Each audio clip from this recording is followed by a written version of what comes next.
Hello everybody. Welcome in color first. Congratulations. Oh wait, before we start, thank you Witchy Stardust and no underscore way for the offline follows. I very much appreciate that. Hope you guys enjoy the VOD. Hope you guys are seen around the stream. Hold on. Soon. Welcome in Red. Good to see you. Pinky Bows. Hello. Ravenbrand. Hi. Ravenbrand, did you change your color? Did you change your name color? You look less yellow than you used to. Whoa, 40. What is 40? What? My volume up a little, music down. Well, music is generally going to be down. It was still a little up. And I will change. So, I'm using... Oh, there we go. Weird. Hold on. Let me show you. I'm gonna put a screenshot in the Discord. Look at the two different yellows.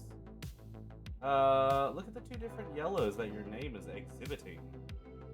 The other one's like a dirty yellow. Yeah, more goldish. Yeah.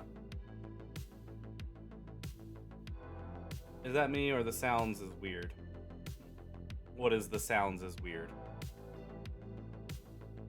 So, the sound might be a little off from usual because I am using the more professional microphone now. And so there might be a little bit of an adjustment period to it. I sound weird. Why do I sound weird? How does it sound weird?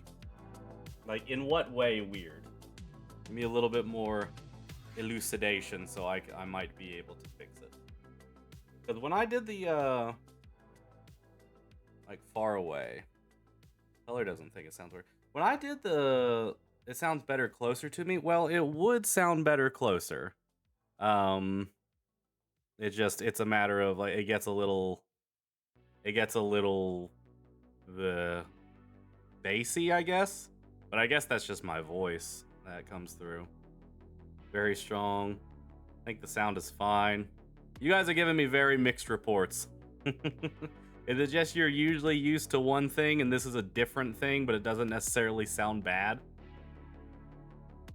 As long as I am legible. Okay, there it is. Not legible, that's not the word I was thinking about. As long as I am like the audio, I sound fine now.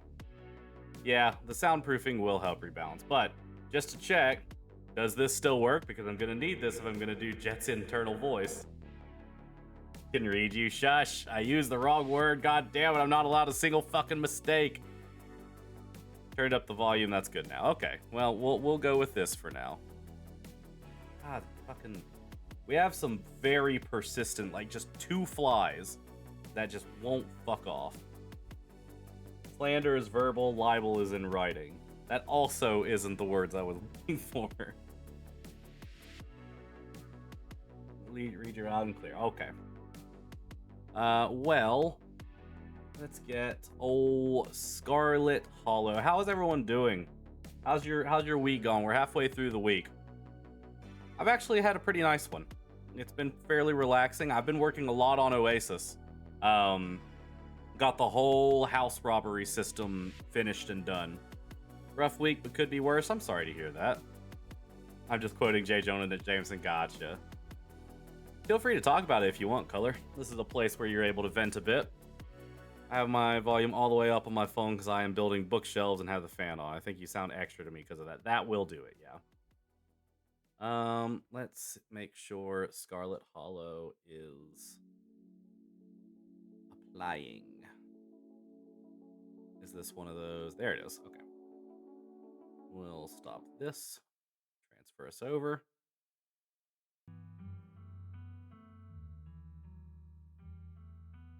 You won't be able to save everyone. You might not even be able to save yourself. Welcome home. I realized I've never actually shown that, I've never shown that little thing. I usually start it up on this screen. You almost got a free life alert. That's pretty sick. One part that the vendor is having trouble getting. I fucking hate that. I hate it when that's like, it's just this one little thing that's like standing in the way. I haven't heard from my close friend in a couple weeks, so I told her I'm going to stop sending messages if she isn't going to respond. Said it in a nice way that emphasized I'm there to listen if she needs to talk and she hasn't responded. There's only so much you can do sometimes. You know, like, it's good to be there for the people who need you, but also it's important to know your value and to make sure you're not just being taken advantage of and like waiting on someone hand and foot. Oh, another thing. Okay, yeah, that's working. You're gonna shit yourself. What? I eat at Taco Bell. We're gonna be getting some fast food, but I think we're gonna be going McDonald's. We are twin colors. Oh, that's where the twin came from. Yeah, y'all are pretty much the same color. Alrighty, so it has been a little bit. So I'm going to let the entire recap from part 1 play. Okay?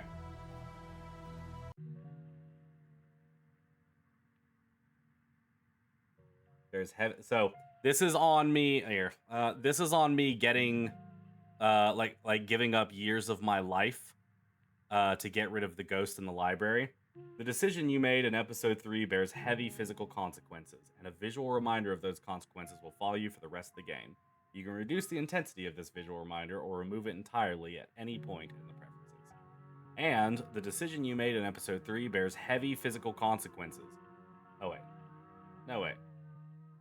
There should I thought there was a warning about how like those consequences are going to affect gameplay. All right, full recap. Is Cedar, welcome. You've been busy? What you been up to? Hope you're doing well as well. Thank you. I'm doing quite well. Yeah, exactly. In other news, though, I'm excited to see what Jett does this episode. Yeah, me too. Yeah, try to keep yourself busy. Get your mind off her as best you can. If you hear from her, that's good. But if not, there will be more people in your life. Exactly. Well said, Stella.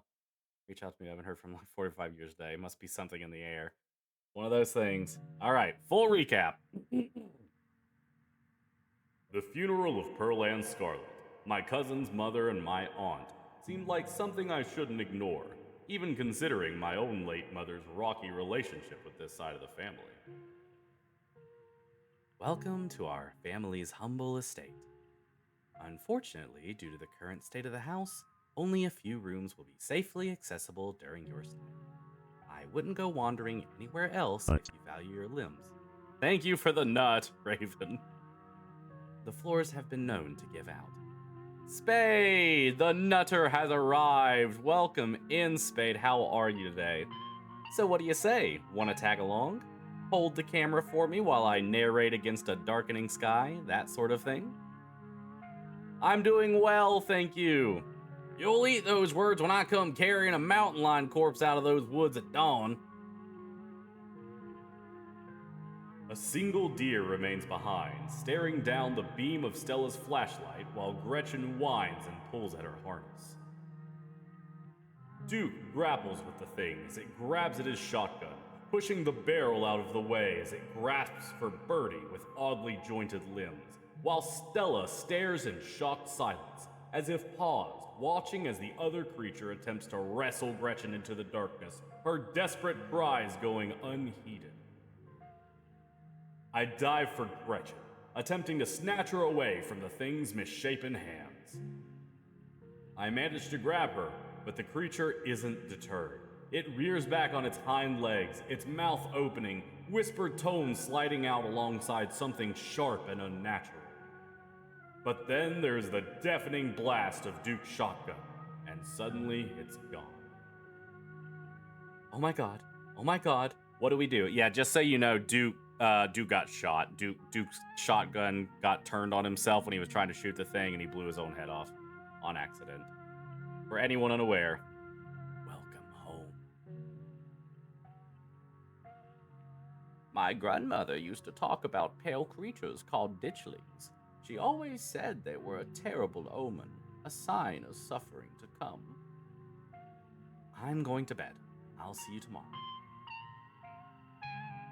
But listen, you'd better stay out of trouble today. I want you home by sunset. I don't want to hear complaints. Just do what I ask, and we won't have any more problems. Tabitha takes a few steps towards the door. Sunset. Just don't make yourself a burden, alright? I have a lot to do today.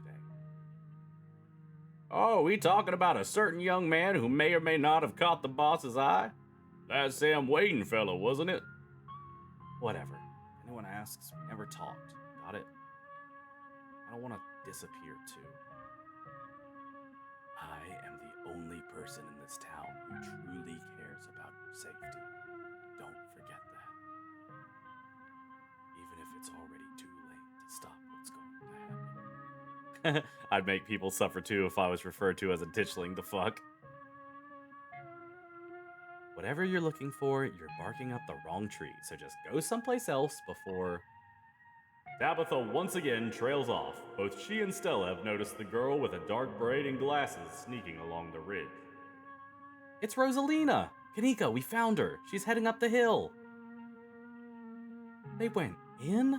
Does Stella have no sense of self-preservation? My dad says our house is haunted. But she's interrupted by a pair of thunderous knocks. I turn to see Becca and Alexis gone, and Rosalina anxiously hovering in front of a small tunnel in the cavern wall. She freezes as I notice her. There is something in the darkness before me that's much louder, that's much louder, though I don't hear it. But I can feel it in my chest, like the deep growl of a predator. What do you think you're doing? Get away from there! My cousin dives towards me, but not before the light from my phone illuminates. Carver. Jet Black? Jet Black, are you alright? Tabitha and I manage to squeeze through the entrance just as the walls of the mine come crashing down. I wish Milton was doing Tabitha's voice. She reminds me so much of Kiki. That's so funny! Bro, the moment I'm in a call with Milton is the moment I'm gonna shit a fucking brick. Holy shit. You're okay. Thank God. That was a surprisingly close call. We could have all died in there. What did you weirdos do? Everything was fine until you adults showed up. Becca, shut up. Tabitha doesn't say a word as the car cuts along the darkened road. There are two of them now. That's Dustin, Mom. And that's Dustin.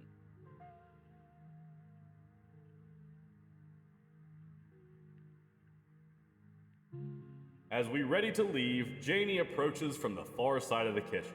Tabitha remains between the two of us, impatiently tapping her foot. Oh, Jet Black, before you go, I heard about what happened last night. I heard about it before Miss Tabitha mentioned it just now, and I heard it again. I just wanted to say that I'm so sorry you got caught up in that. You two did right by those kids, though. What a blessing. Everyone getting out of that situation all right? Morning. Is the new blend ready? Of course.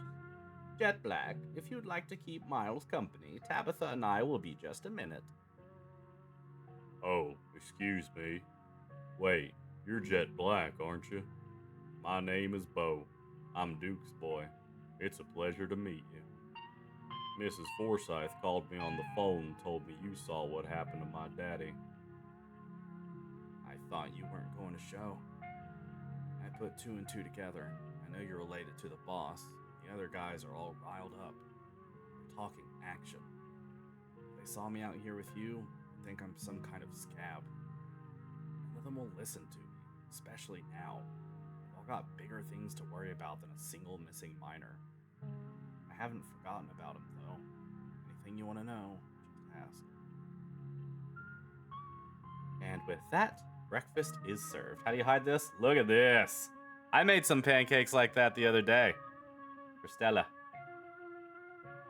He's a dog.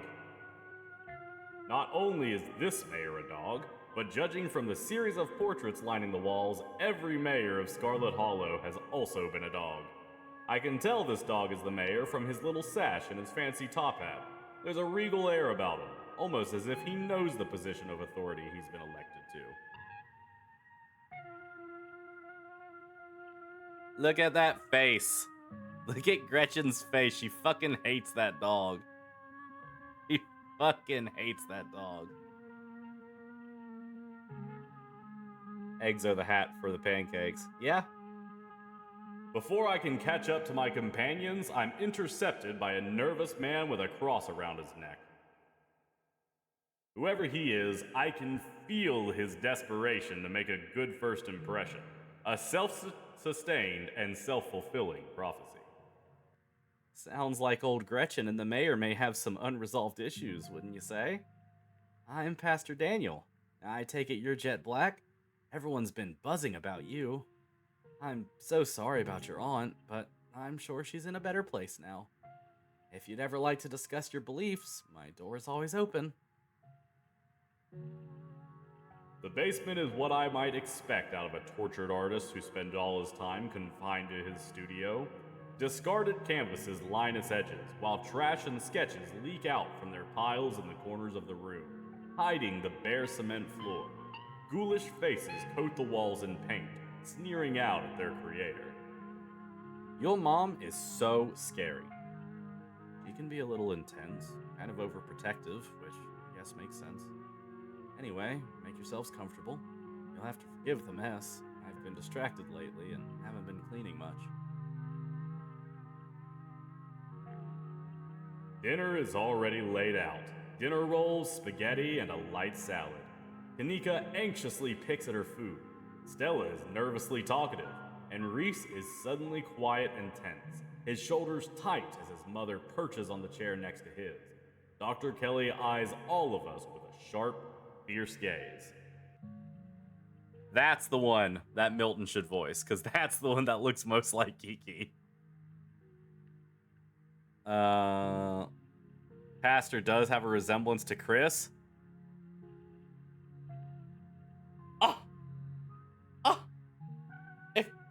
Excuse you? Excuse you? No, he doesn't. No, he does not. How dare?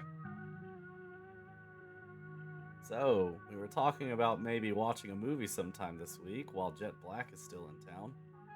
We'll have to see how you're feeling. I can handle a movie, dog. Yeah, we'll just sit downstairs in the dark. Reese is used to that. I'm sure he'll be okay. You're always overestimating how much you're able to do, Reese. This is why you keep getting sick. If I get sick, so what? It's not like that's ever going to change. I'm sick every day, and I'm not getting better. I don't want to spend the last few miserable years of my life holed up in the basement alone just because seeing my friends has been deemed too strenuous. I'm an adult, for God's sake. Can't believe I have to ask for permission from my mom just to have friends. Reese stops mid-sentence, wincing in pain and wrapping himself in his arms. Don't say things like that. I'm doing everything I can to try and fix. Silence as Dr. Kelly's eyes shoot open. Reese? Reese abruptly pulls himself from the table and leaves. Hey, you're here sooner than I expected. Hope dinner went okay. Hey, hope I'm not too late. Have I missed any creepy paranormal stuff? Oscar and Kanika startle as the door swings open. Seems I made it just in time. Let's get this show on the road. We don't have all night. Whoa. This is where I've seen it. It appears on top of the stain. Stella pulls back the carpet, revealing a hatch, the floor around it stained in reddish brown. I'm going for it. Egregious cleavage. Wait, do you hear music? Movement stirs as a figure cloaked in shadow rises to attention. Stella? There you are. I would have found you sooner. The resident clearly doesn't want me here. It doesn't seem to have the same issue with these miserable little parasites. Squeesh. Oh, does it not? Okay, well you didn't jingle jangle. Bottom feeders always manage to slip through the cracks, don't they? The art in this game is so good, and it's all done by one person. The sins of the father are to be laid upon the children. One of you must forfeit. It doesn't matter which.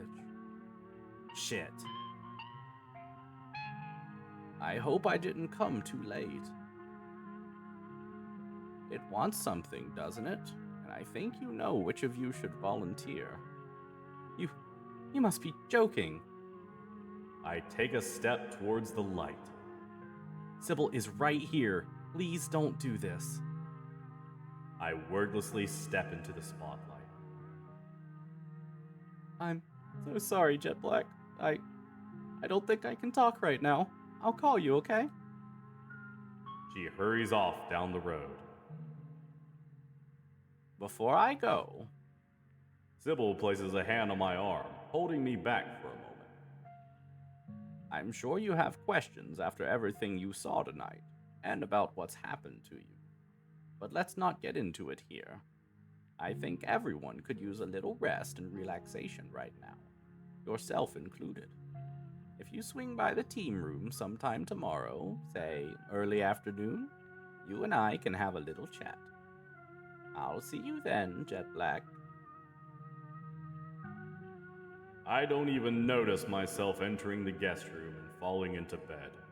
Suddenly, I'm just there, buried under my family's musty covers. The spirit of Charles Shaw Jr. has been put to rest at the expense of unknown years of my life.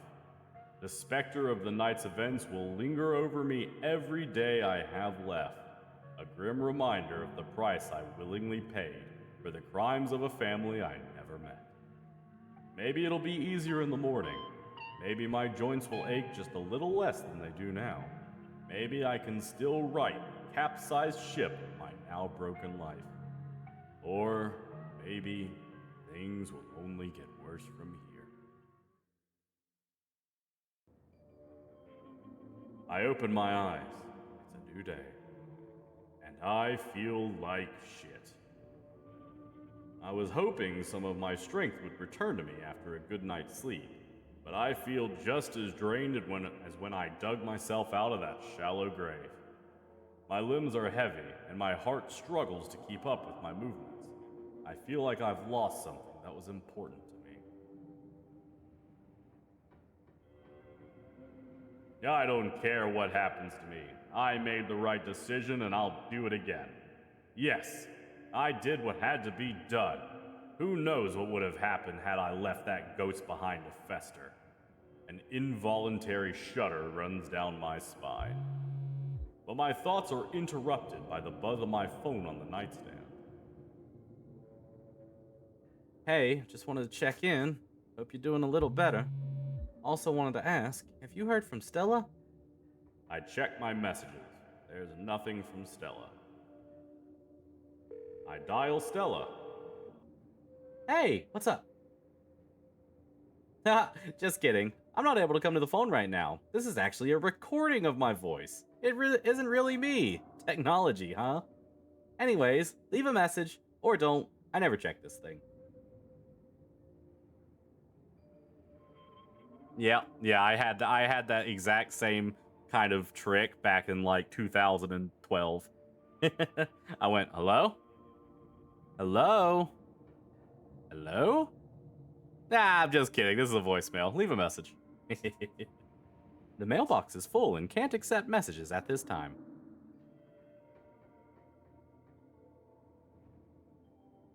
Hey, I'm kind of worried after you ran off last night. Text me as soon as you get the chance. I wait for a few silent minutes. My message sits undelivered.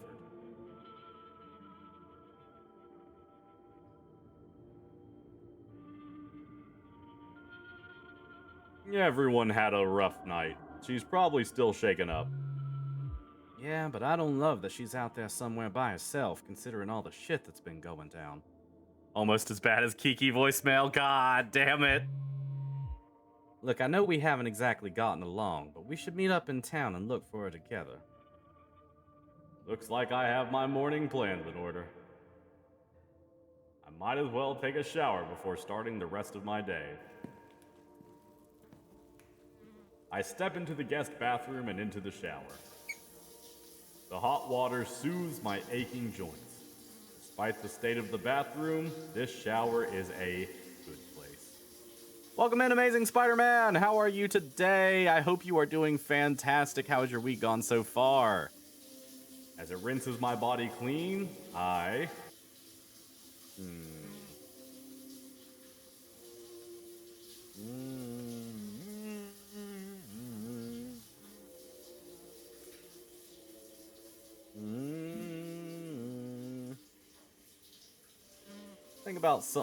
Let's think about someone special. I think about someone special. Specifically, I think about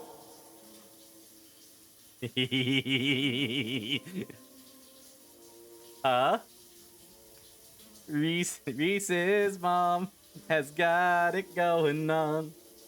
I think about Dr. Kelly and the way her commanding presence dominated yesterday's dinner. I'm done here. I turn off the faucet and dry myself off. That was weird. Where did that come from? Where did those thoughts come from? I open the drawers. The two possums are staring up at me. They both have bread now. That's nice. I wave at them. They continue to stare up at me blankly in response. I close the drawers. This is their home now. There's nothing I can do to change that. I make my way to the closet. There's no denying it. The doll moved at some point since my most recent visit. But my long-dead relative's creepy doll isn't the only thing that's different. Someone was in here. The opossums are so great. It's Dustin and Dustin Mom. And judging by the residue that was left behind, I'm pretty sure I know the culprit. That means he was in my room. But was he there while I was out the previous day? Or did he enter while I slept unawares just a few feet away? It's Wayne, if those somewhat unfamiliar with the game do not know. Something to mull over for the rest of the day. It's time to face my cousin. I find her in the kitchen, her shoulders hunched in a tight ball of anxiety. They weren't bluffing after all. They're actually striking. And this week, of all weeks, as if I didn't have enough on my plate already. I had time to make some arrangements last night, so at least the mine can keep running on a skeletal crew while I sort this out. Thanks for telling me. There's an almost cool confidence in the way my cousin talks about the strike. So let's talk about the strike.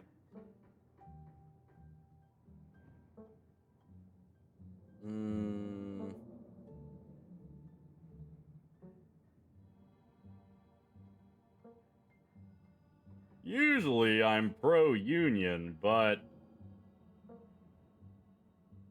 you work hard too. They should realize that. Right? As if it's easy being the boss.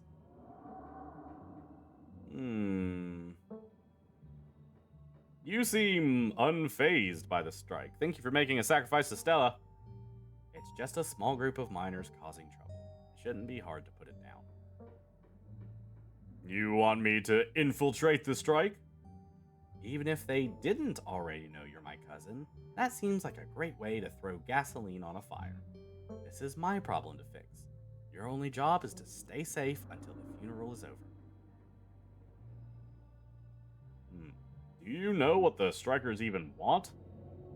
I haven't seen a list of demands. I'm sure it's just the usual. I promise you that if any one of them were in my shoes for a month, they'd be singing a different tune.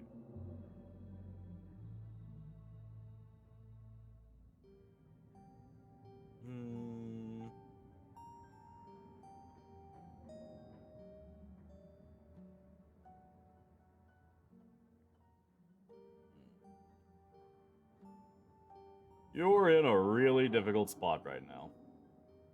Gee, I hadn't noticed. Hopefully, it'll all be over soon.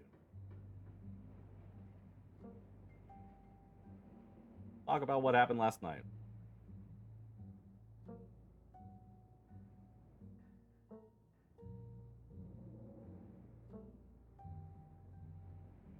Feels good, doesn't it? Getting rid of something our family left behind like that. Don't throw Doritos. No, or pasta. Cedar, pasta is messy. Come on now. You are making a mess. Gotta feed the dogs and get ready for bed? No problem, Spider-Man. I can't believe you're saying that. You looked in a mirror? So, ghosts are real. Still can't get over that. It does not look like you're passing it out. It looks like you're throwing it. That looks like a chuck. There's no contact with that Jett Mog tentacle in the Dorito. Do not throw noodle cups. I was, in fact, throwing the pasta. Well, at least you're being honest, Cedar. You get an honesty point. I'm chucking shit now, bro. I can.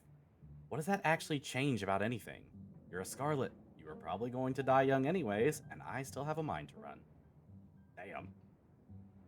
I can't get a hold of Stella. Do you think she's alright? I'm sure she's just processing what happened last night. We weren't the only ones who were traumatized. Fuck this chicken. Don't throw the chicken. Oh, look at it. It looks so cute. It does not deserve to be thrown.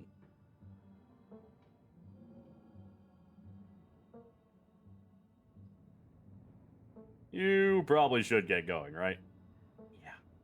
I've dawdled long enough. Stay safe. No more hijinks. But let me know if you get in trouble, okay? Tabitha slips past me, her heavy boots thudding down the hall as she marches away to face her employees. Time to figure out the rest of my day. If Stella's MIA, who knows when I'll get the chance to eat, and who knows just how much my new affliction will affect my appetite. I make myself a PB&J in anticipation for the long day ahead of me. And that's that. Okay, there's one thing I want to check real quick, so give me a second.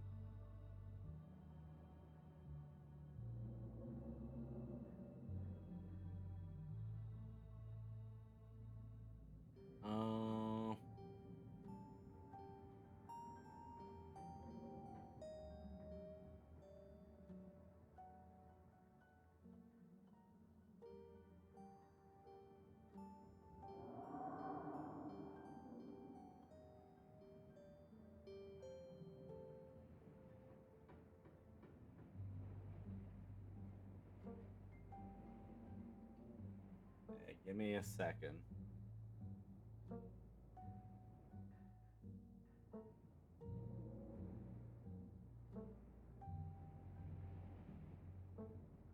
Huh?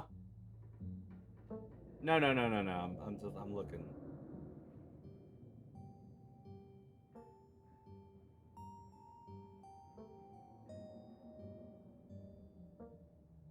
No. No. The wiki is saying that unfortunately you can only romance Dr. Kelly if you give up years of your life and have the hot trait. Oh no. We are not romancing Sybil. God damn it. Why do they fucking gatekeep Dr. Kelly so hard? Why can't I just be old? God fucking damn it. Play through and uninstall the game. Welp. From my eavesdropping in the general store yesterday, it sounds like Tabitha's keeping something out back. Now that she's gone for the day, I can investigate the garden to my heart's content. The air is chilly today, the overcast sky hanging oppressively over the weed-choked flower beds. I ventured deeper into the garden. Sybil mentioned an enclosed space. There isn't a shed out here, but the greenhouse fits the bill. I start carefully picking my way through the underbrush. It doesn't take much effort to find a path. Cuttings of prickly raspberry bushes and tangled vines litter the ground around the greenhouse. The hot thing hasn't been confirmed. Don't trust wikis. You are a legend, Kanapal. Welcome in. What a fucking legendary first message. Hope is restored, chat. Hope is restored. We can still get the MILF. Holy hell, thank you. Welcome in, by the way. I step towards the door. It's sealed shut by a lock, and I catch a brief glimpse of a horned shadow through the ancient clouded glass. It was a goat. What a strange thing to keep in a greenhouse, especially one so isolated and overgrown.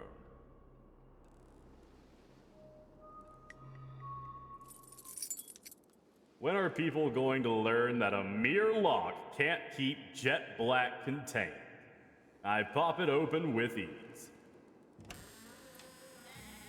A warm barnyard smell floods my senses as I stare down at the goat within.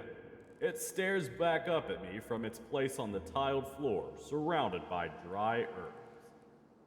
Maybe if I could talk to animals, the goat might have some hidden insights to share about its situation. But that would be ridiculous. People can't just talk to animals.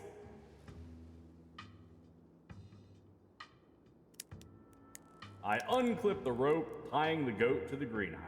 It stares up blankly at me in response. You're free, goat! Go on, prance off into the wilderness. Nobody can keep you here any longer. The goat stares at me. It's not going anywhere. I do my best to force the goat out of the greenhouse. Even in this enclosed space, I fail to catch it. It doesn't want to leave, and it's far more agile than me. This is a losing proposition. The door's already open. I think for a moment about whether I should keep it that way. I decided to leave the door open as I head back inside. I've investigated the garden. With Stella missing, it's best not to keep Kanika waiting for much longer. I'm gonna be real, I have no idea what effect that will have. I've never looked it up, and I usually people close the door to cover their tracks. But Jett just did all of that to try and force the goat out. He's not just gonna lock it back in there. I talk to animals on an hourly basis. That's true. The game said people can't just talk to animals. We talk to animals all the fucking time. They just don't talk back. Exactly. It's time to head to town. I head to the front door and begin my trek to the town below. Yours talk back? Raven, I would like you to get seen by a psychiatrist, please. The birds sound differently today. Muffled, like my ears are full of cotton. The dull sun shines down on the surrounding wilderness, seeming to wash the color from the world. But I'm adjusting. Already my body is starting to accept the change that has come over it, to accept that this is how things will be from here on out. Glimpses of pale figures dot my periphery. I haven't seen ditchlings in the middle of the day before. They're getting bolder.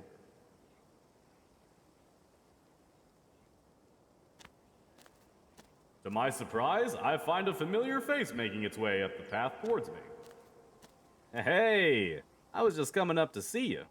Hope you were able to get some sleep after everything that happened last night.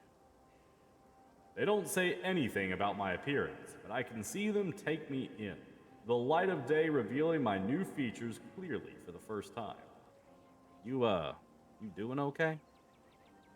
I'm old now. My bones hurt. Ghost made me old.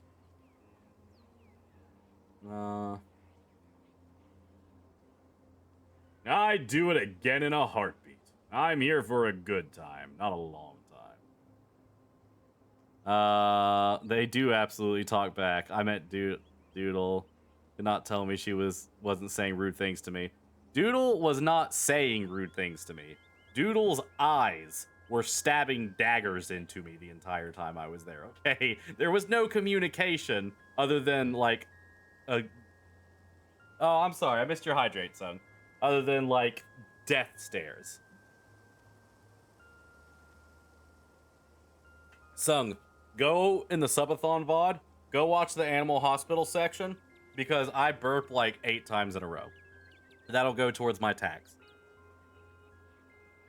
Every time you call her a bitch, she screams. The dog doesn't. You're hearing things. True. Thank you, Akira. Glad to hear you're coping well. Though don't go throwing yourself at too many life-stealing entities from the beyond. We just started getting to know each other.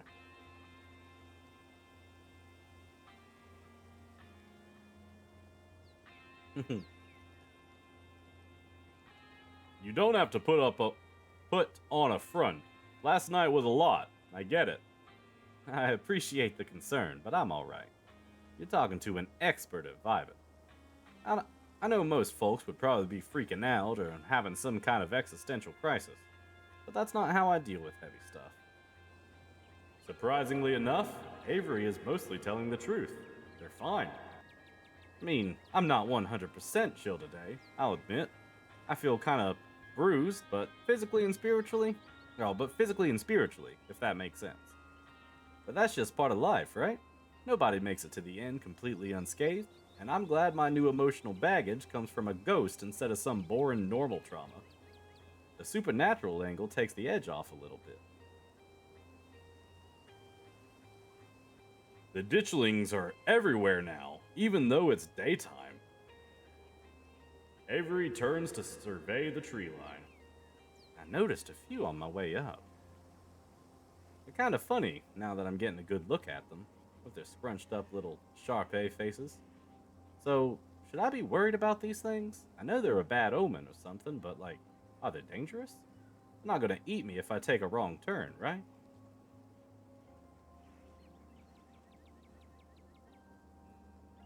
Does anyone in the town have a flamethrower? No, but you might get some eggs laid in your skin. Oh, that all they do? That doesn't sound too bad. I think I could survive a parasitic larva or two. Just glad being eaten alive isn't on the table. What?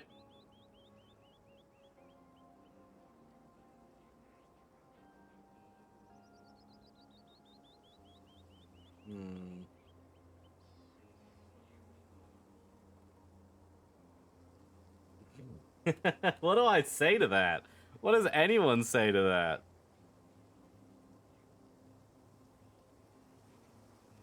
Same picture in the pet channel. Y'all can't tell me whether she's saying. Y'all can tell me whether she's saying something. Okay, hold on. Let me see the picture in the pets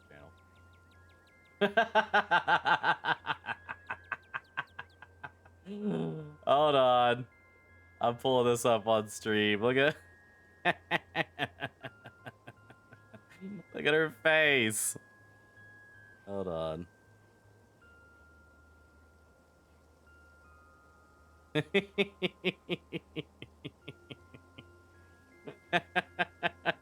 at her face.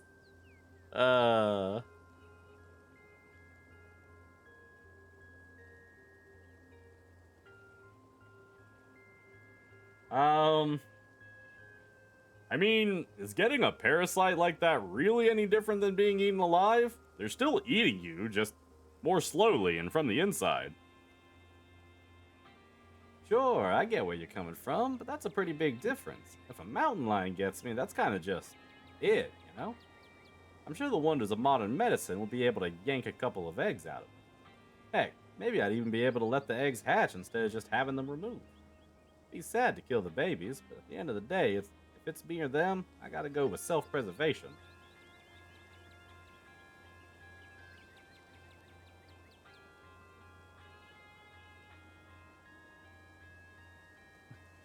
I don't want to super insult Avery, but this seemed like a really funny option. I was wondering when you'd finally say something really weird. I knew you seemed too normal to live here. Normal's boring. Hope that's not a deal breaker for our little friendship. Have you heard anything from Stella? I haven't heard from her, though we don't text much, and I haven't checked with Winnie to see if she came in for an early breakfast or anything. Very grumpy, very cute, very true. It's really interesting that he says all this, right? Right, Color? You have context. But if you haven't heard from her, that doesn't sound great. Seeing her like that last night was awful. She's usually so unflappable. Kanika and I are meeting up to look for Stella. Wanna come? Absolutely. I told Winnie I'd be coming in late today, so I've got time. I don't know how much time, though. From what I saw this morning, there's already a few miners holed up in there. They must be using it as a home base for the strike. Oh, by the way, there's a strike going on. I'm sure you already know that, though. I have to imagine Tabitha would have told you this morning. Let's head to town. Yeah, good idea. Jadek's non-binary baddies. True! Avery and I start back down the path to town. It isn't long until I once again find myself on the main street of Scarlet Hollow. This is the best Kanika outfit. This Kanika outfit fucking rocks. Look at this. That is such a good outfit. Jet Black, you made it, and you picked up an Avery along the way. Hope you're both doing okay, like, emotionally. Yeah, I'm not too bad. That's good. I feel like I got crushed by a steamroller or something. Joint's all out of whack, totally exhausted and super foggy. Mama's been insisting I caught a cold, and I wasn't buying it. But as of this morning, I've come around. It's definitely something beyond exhaustion, even considering the ridiculously stressful week we've all had. But I'm not gonna let that stop me from looking for Stella. Do you still think there could be a rational explanation for all this? Kanika sighs heavily. Rational? Sure. Rooted in the reality that until a few days ago I thought was devoid of all magic and supernatural shit? No. Ghosts are real. They can suck you into illusory dimensions and puppet your body like a fleshy marionette. Next thing you know, we'll find out there's a secret society of warlocks running the country, or that angels are real. You gotta admit, it's kinda thrilling, isn't it? Anything could be possible. Who knows what the new day holds for all of us? It would be a little more thrilling if it weren't terrifying. All that magical stuff we found so far just wants to hurt us. We need a magical being that's on our side. Where are the magical girls when you need them?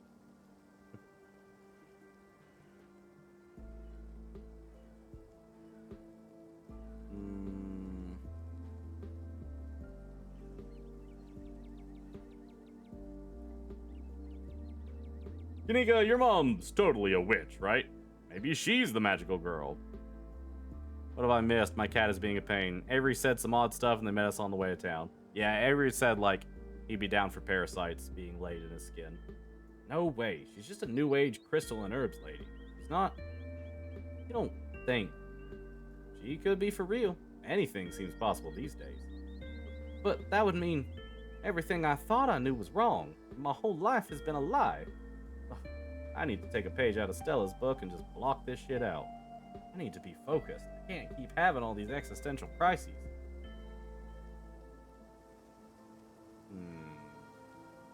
I was kind of surprised you reached out to me, after all the issues between you and Tabitha. You sacrificed years of your life to exorcise a ghost for people you hadn't met until what, 2 days ago? That kind of outweighs whatever ongoing feud I have with your cousin. And I'm not going out there alone. The last thing I want is to go missing while looking for someone who went missing. We do everything in groups from now on. People shouldn't be judged by their family anyways. Whatever people may think of your cousin, it has nothing to do with you.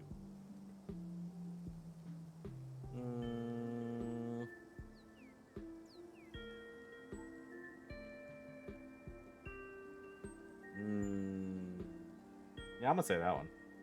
Keen eye, baby. Let's see.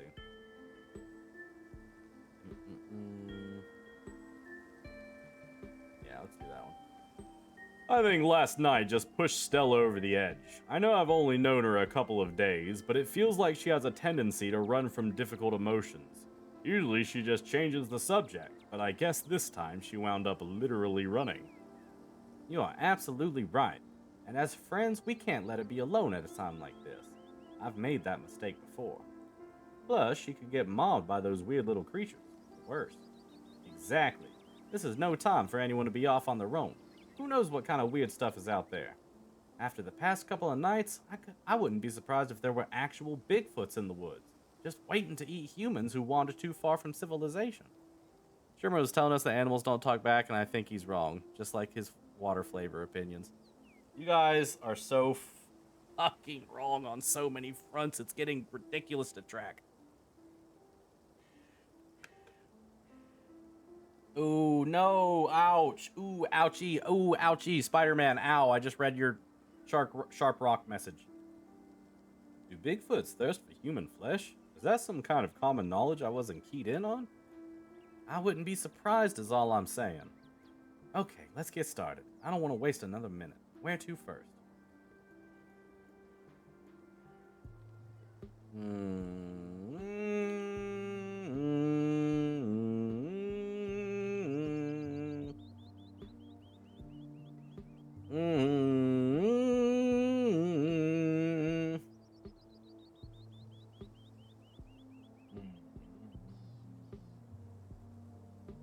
So here's what I'm gonna do. Okay, I'm gonna save over this one. I'm going to go to the T, but this is the one meta decision I am making. This is the one thing that I am pushing onto this playthrough outside of pure Jett, because it is still within Jett's character, but it is also tailored a little bit more towards what I want. And that is, and I'm not going to explain why for those who don't know, but that is, I am not drinking any of Sybil's tea.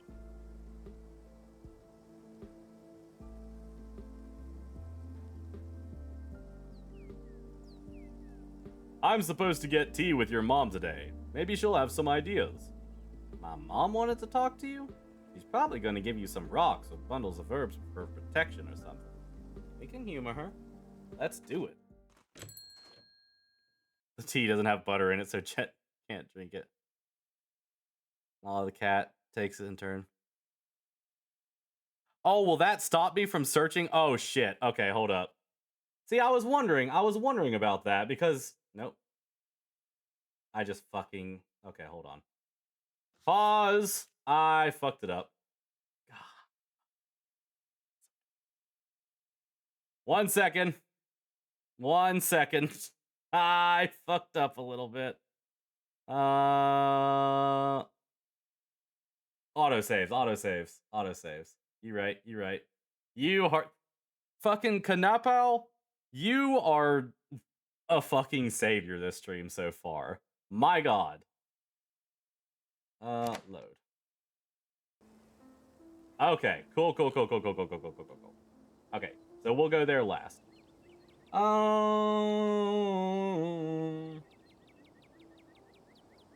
think I want to check in on Oscar since I went the old route and he has the library. I think I want to utilize that. We should check in on Oscar. He's smart. Maybe he'll know what to do. I hope nothing else has happened after we all went home last night. They're so brave for sleeping in that house after everything we went through. I'd rather sleep in the woods with the dishlings than some place that was that haunted. Your mom said it's safe, and I'm inclined to believe her. Why would she lie? How would she know that? Magic, probably.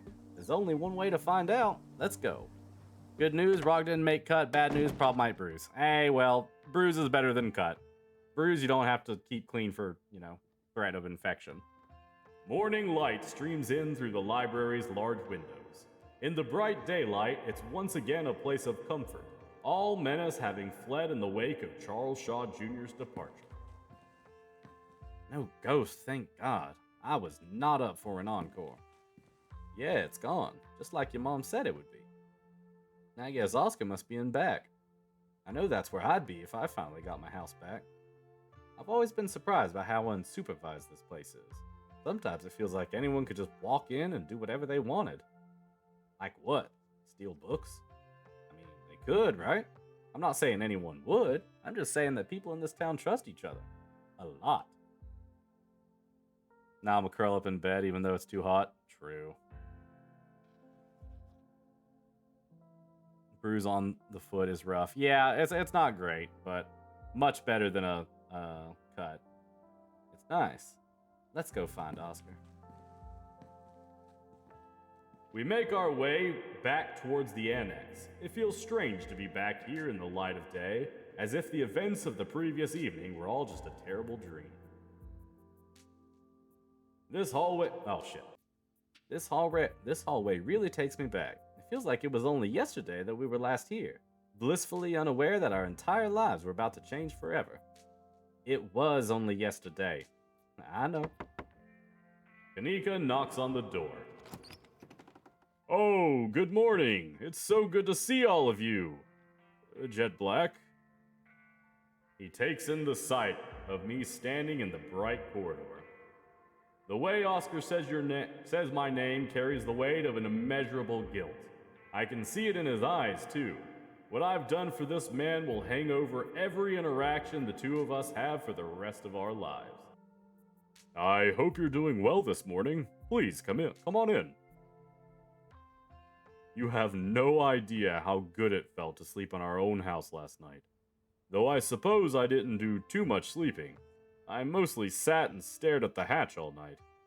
Nothing happened, but the idea that something could happen was more than enough to keep me wide awake. So, what brings you here? Stella's been missing since last night, and we're trying to figure out if anyone's seen her. She hasn't gotten in touch with any of you?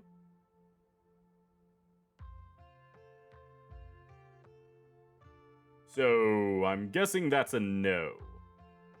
You'd be right. I haven't seen her since she ran off last night. I should have done a better job warning her. Stella was practically banging down your door trying to get evidence of ghosts. I don't think you were going to be able to stop her. There's no way you could have known how she would react when she found it.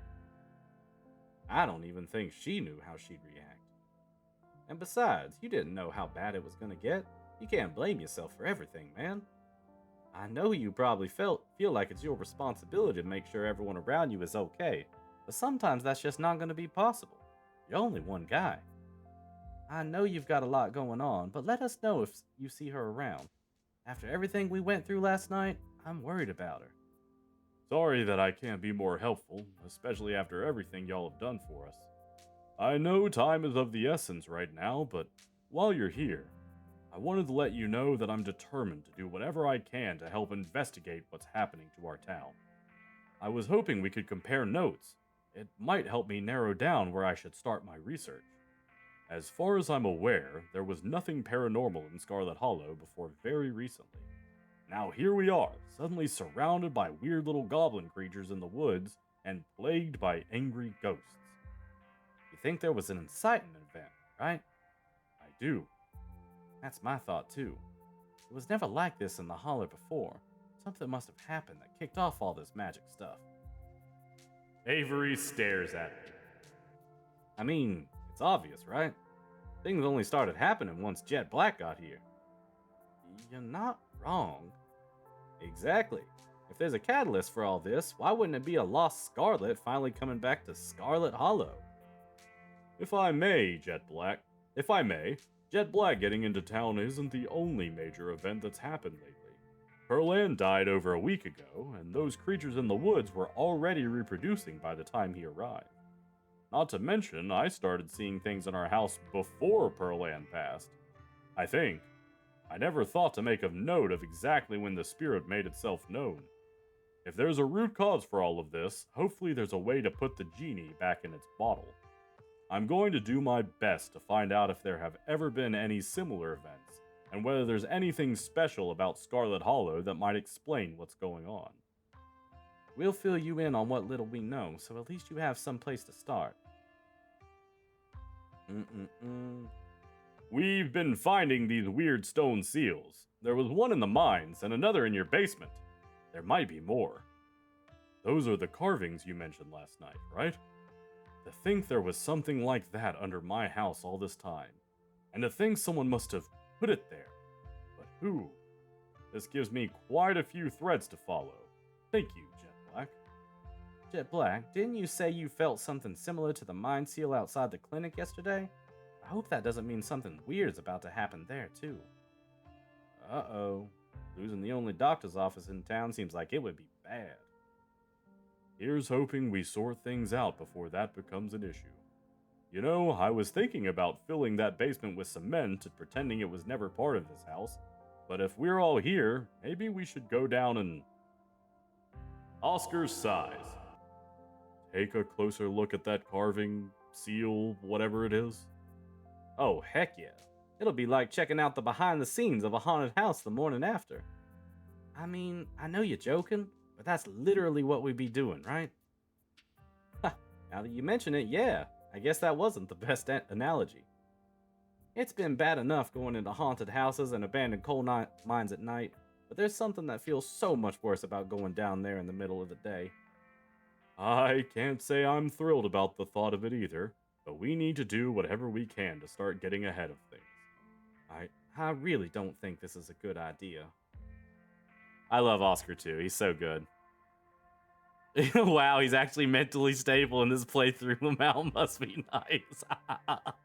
Hey, that's what you get when you're street smart and a keen eye. And you give up several years of your life so a guy and his daughter can stay in a government-owned house.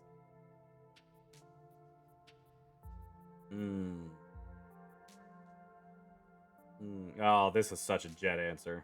Oh yeah. Well. Oh yeah. The moment they say something like clues, it's a Jett answer. Going down there is worth the risk. We've been seeing ditchlings in broad daylight. I don't think we have the luxury of turning down clues. I couldn't agree more. Ghosts made me old. Ghost made me old. After everything you've done to keep my family safe the past 2 days, I'm not going to risk losing our home because I was too scared of an old stone carving. Oscar, I feel like this is a bad idea. What, you don't want to put yourself in another potentially life-threatening situation? Not if I can help it, but I'm not really a hands-on kind of investigator. That's Stella's thing. You don't have to go down there with us. You can wait upstairs.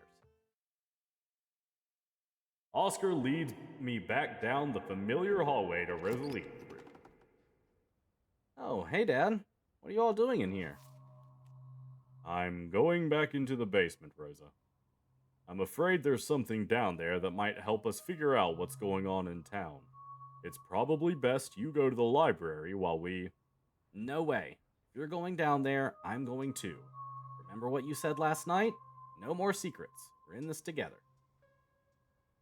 Oh, and her friend isn't dead. Isn't that nice? Color, your playthrough sounds like a disaster. You're right, Rosa. You can come with us. No more secret. Am I the only person in this town who doesn't have a death wish? Sybil said that the ghost is gone. I don't really think there's anything to be afraid of down there anymore. Just give me a moment to move all of this out of the way. Oscar gets to work moving the furniture from the trapdoor, his broad shoulders making quick work of it. Before my companions and I know it, we find ourselves transfixed on the trapdoor. I don't want to go back down there. It's okay, Alexis. You don't have to come with us. We can stay up here together while everyone else goes down there.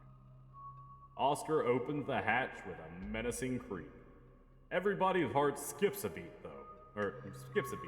though Avery's might have skipped a beat out of excitement rather than fear. But none of us are swept into a ghost's nightmare puppet show. The sun continues to shine, the birds continue to sing outside Rosalina's window. It's days like this that kids like you should be burning in hell. See, nothing to be worried about. The slight tremor in his voice tells you he's mostly saying that to himself. Sorry, let me redo that. See? Nothing to be worried about. Shall we? If you're sure you want to do this, I won't stop you. But I do not like the vibes I'm getting from that pit. We descend the basement stairs and find ourselves in the same cold, unfinished place we were in last night.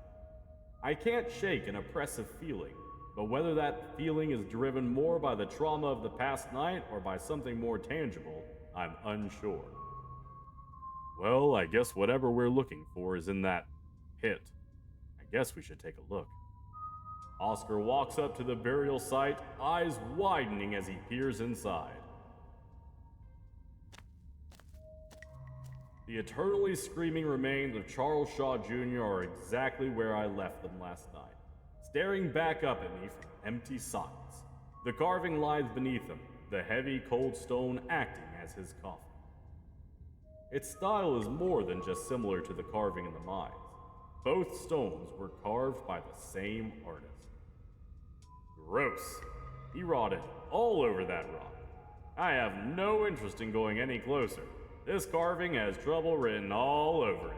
Who knows what kind of diseases? Bones.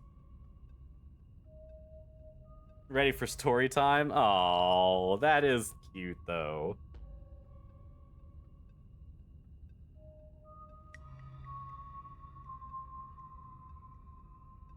I just saw colors. I let those two kids get trapped down there, and I didn't have to give up years of my life. I consider that a win. I mean, fair enough. It really depends on your priorities, you know?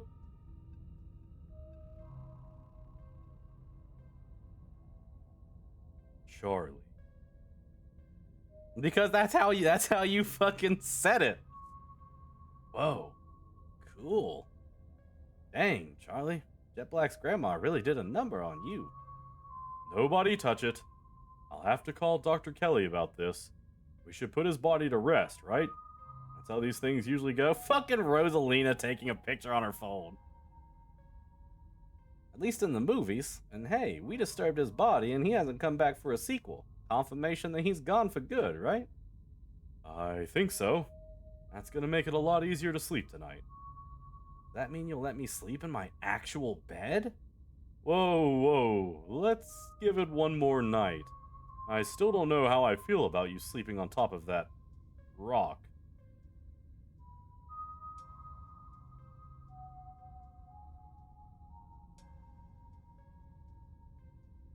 What do we think? Wolves encircling a goat. It's a start. What was on the carving in the mines? A circle of arms bound up in chains.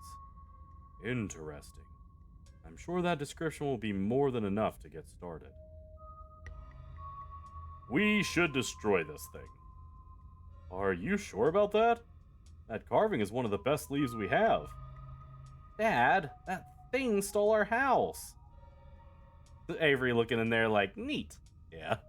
Wow, bro, you made Color sound unhinged as shit, and she's only a little unhinged on occasion sometimes. Look, Color's the one that said that he considered it a win that two kids get trapped in a mine. Okay? That's not on me. I suppose it did. And we do have a photo reference to work with. Okay, I'll give it a go. I'll do some research. Maybe we can use some sort of acid on it. The others and I make our way back up to Rosalina's room. As soon as we're all in one place, Oscar closes the trapdoor and moves the pile of furniture back in place. So, did y'all get possessed or cursed or anything? No, but we did see a dead body. Close enough. Glad I stayed put. Alexis, you want to see a picture of it? Ew. Okay. I'm not sure that's appropriate. Alexis's parents might not approve of you showing their daughter pictures of dead people. They let her watch all kinds of scary movies, Dad. It's fine. Maybe she can help with the investigation, too. Yeah, it's totally okay, Mr. Gutierrez. I don't want to see it in person, but I do want to see it. Before Oscar has a chance to get in another word, Rosalina already pulled up the picture on her phone. Whoa, I can't believe you're gonna sleep in here. You're so brave. Fucking Peanuts looking at expression. Oscar sighs. She didn't intentionally get them trapped. It was just an unexpected bonus, bro. Come on. Actually, with how that... Oh, I did not intentionally get the Kikucha. I just didn't go back for them as the mine was collapsed. How is that? No, that is intentionally getting the kids trapped. How is that not? Hold on.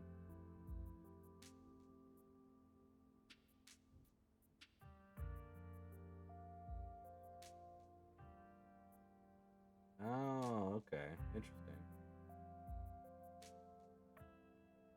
Interesting. Okay. Sorry, Stella was showing me some changes. Save one kid. Is that not worth anything? It's worth something. Just not as much as you're trying to give it. I'll be back to check in on you two in a minute. I've just got a couple of things to finish up with these folks. Kanika, Avery, and I follow Oscar back down to the living room. So, I have more than enough to get started on my research now, but is there anything else I should know about?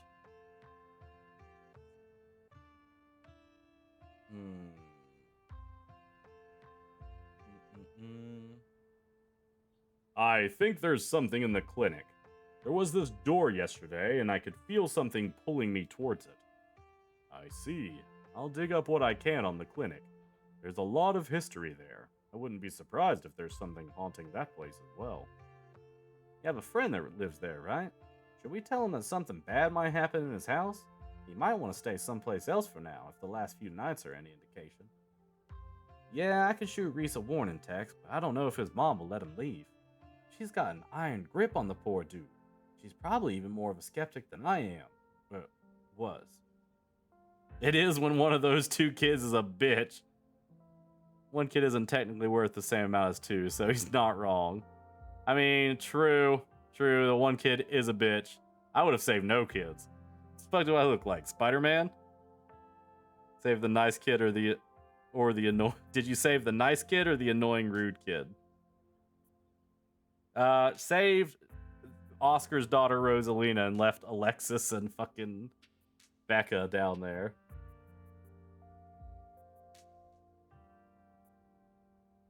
Reese mentioned a movie night, right? It's the perfect cover for an investigation. Who knows if that would fly with Dr. Kelly, though? After last night, I'm pretty sure she's not gonna let us anywhere near her house. She's the only doctor in town. She can't just ban people from the clinic, right? I don't think so, but hopefully nobody gets sick or hurt enough to justify a visit over there the next couple of days. If we're going to investigate the clinic, I think we're gonna have to break in. Whoa, that is unexpected coming from you. It's what Stella would do. She's been 3 for 3 this week when it comes to finding spooky stuff. She's also been 3 for 3 when it comes to finding her way into mortal peril. This is why we have to find her as soon as possible. It shouldn't fall on me to suggest that we do something dangerous. I'm terrible at selling it.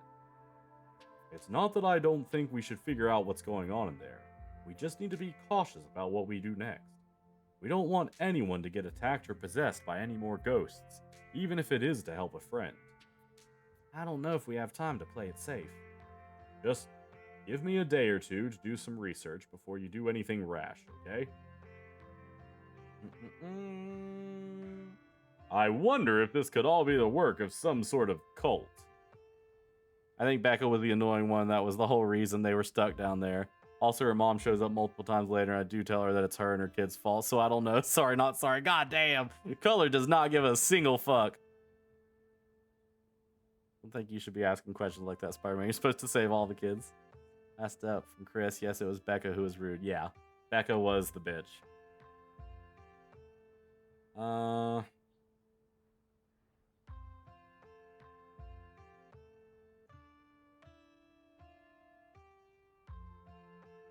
Know any local cults that could be responsible? Let's not get all satanic panic just yet. I know it's not looking unlikely at this point, but having lived in this town all my life, I feel like I would know if there was some sort of cult that ran the place. It just seems like the kind of thing that wouldn't be easy to keep secret in a place as small as Scarlet Hollow. I'd love to be part of some weird religious cult, just to see what kind of stuff they get up to. But alas, either I've never been invited or there are none to be found in the holler. I don't know. I don't even know of any public record. Even in the 70s, when cults were a dime a dozen and hippies were flocking to the hills. I think Sybil knows more than she's letting on. She wants me to come talk to her today. My mom? But she's always been a crystal and herbs kind of lady, not like someone who actually knows about supernatural stuff. Still, she did seem really calm and confident last night. Weirdly so. I hate this. She did seem strange last night. She kept shutting down the conversation, like she was rushing us all along, trying not to let us linger on the supernatural long enough to reach any conclusions. Still, I'm inclined to agree with Kanika here. If she does know something, why would she be hiding it? I'd be interested to know what exactly she intends to tell you that couldn't be discussed in front of the rest of us. Are we sure the ghost is really gone? I have every reason to believe so. There wasn't so much as a creaking door or mysterious draft all night. And I certainly hope this isn't wishful thinking, given the toll it took on you to get rid of it. You're so brave for sleeping in here. I would have left and set the place on fire behind me if I were in your shoes, no matter if someone wound up putting it to rest or not. I suppose I felt I'd done enough running. I'd seen the worst it could do, and I was willing to risk it if it meant Rosalina wouldn't spend another night sleeping on a cot in the back room of a library.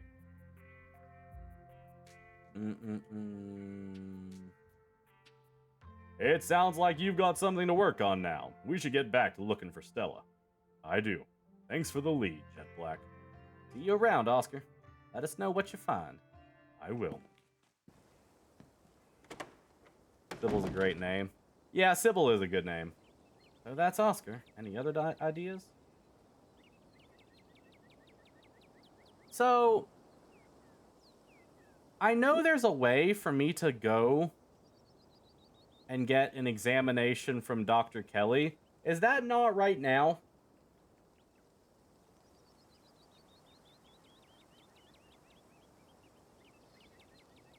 It's way after. Okay, got it. Thank you. I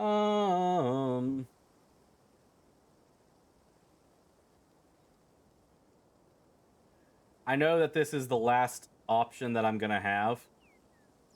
So I'm trying to. You have no experience. You have to be old. You have to be old. I've only experienced like 60% of the game, but I know certain things because Stella has experienced a ludicrous amount of it. And I just know certain things. It's either the cops or Stella's. Jett doesn't trust cops. That's why we haven't fucking seen them this playthrough. Church. We could go to the church. But Stella's house is a reasonable conclusion. I don't want to go see... Actually, I don't know who you're talking about. Oh, I'm sorry, Raven. I think Stella's house is more of a Jett answer. Oh, have y'all not checked Stella's place already? I was too nervous to go anywhere by myself this morning in case I ran into any other whores from beyond the veil, so... No. And I'm gonna feel really silly if she's just asleep in bed. Really trying to hide from Father Chris? That is not his name. No, I don't know who you're talking about. It's Father Daniel. Pastor Daniel, sorry. I make my way towards Stella's house. The door is as pristine as any old wooden door. No bloody handprints in sight. Any telltale sign of Wayne absent. If something happened here, it didn't involve him. At least not at the front door. Kanika knocks anxiously on the door. And it creaks open. I seem to recall that Stella closed the door behind her when the two of us left for the library yesterday morning. This doesn't look like a break-in. It looks like somebody left the door open. Stella or someone else was in a hurry when they left. Your name was invited by a cousin they never interacted with to this town in BFN, following the deaf and an aunt they'd never interacted with. Things get weird and they end up way over their head. What is the premise of the game? I see. Yes. Jett is my narrator. I am playing Jet Black as the protagonist in this game, just because to put a fun spin on it. She's dead. Stella died. It's all my fault. Yeah, Kenai. We ate breakfast here together yesterday morning. She closed the door behind us. We were both with her for the rest of the day. Oh, she came home last night? Or somebody else was here. Might as well invite ourselves in, right? Yeah, we should go in. Cool. I'll be brave and go first. Worst sin of them all, but God fucking damn it. Cedar. Cedar. Cedar. You don't have to do this. You are one of the least offenders. You don't have to join them.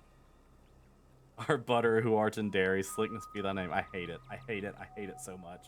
Yeah, would totally go to confess or whatever. His worst sin is eating butter. It totally makes sense. I hate. Jet Black getting pulled in different universe. Yeah, pretty much. AU Jet Black. Avery casually steps over the threshold into Stella's house.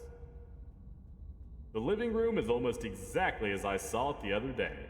Aside from a corner of the room dedicated to Gretchen, Stella's house almost feels like a museum. Everything's organized with a sort of tidiness I wouldn't expect from someone as rough and tumble as Stella, and only a handful of objects feel like they belong to her. Whatever happened to Stella, it doesn't look like it happened here. This picture is so fucking cute, man. This picture makes me so sad. Doesn't look like there was a struggle or anything. Unless it happened in another room, or maybe someone or something caught her off guard. You didn't have to add that last part. I'm going to forget you said that and just be thankful that this doesn't look like a crime scene.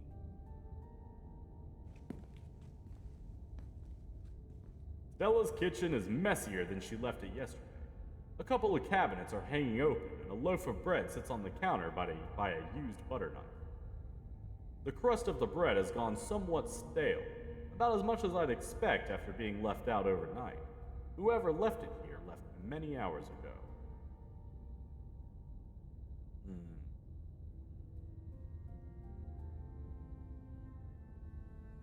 It's a little messy, but it doesn't look like anything violent happened here.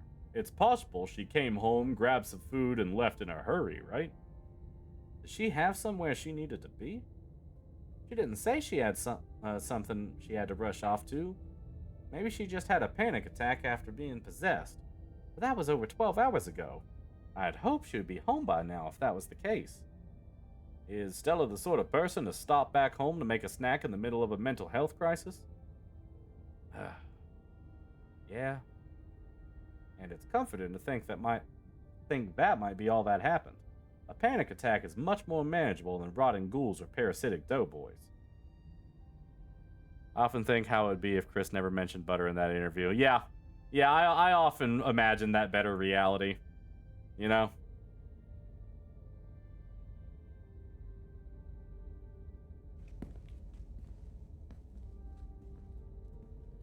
I make my way down the hall to what I assume to be Stella's room. She's not here. Though it's a little untidy, it's the usual sort of untidiness that accumulates when someone doesn't often have guests in their bedroom. There aren't any signs of violence. No streaks of blood and pus that might belong to a certain phantom minor.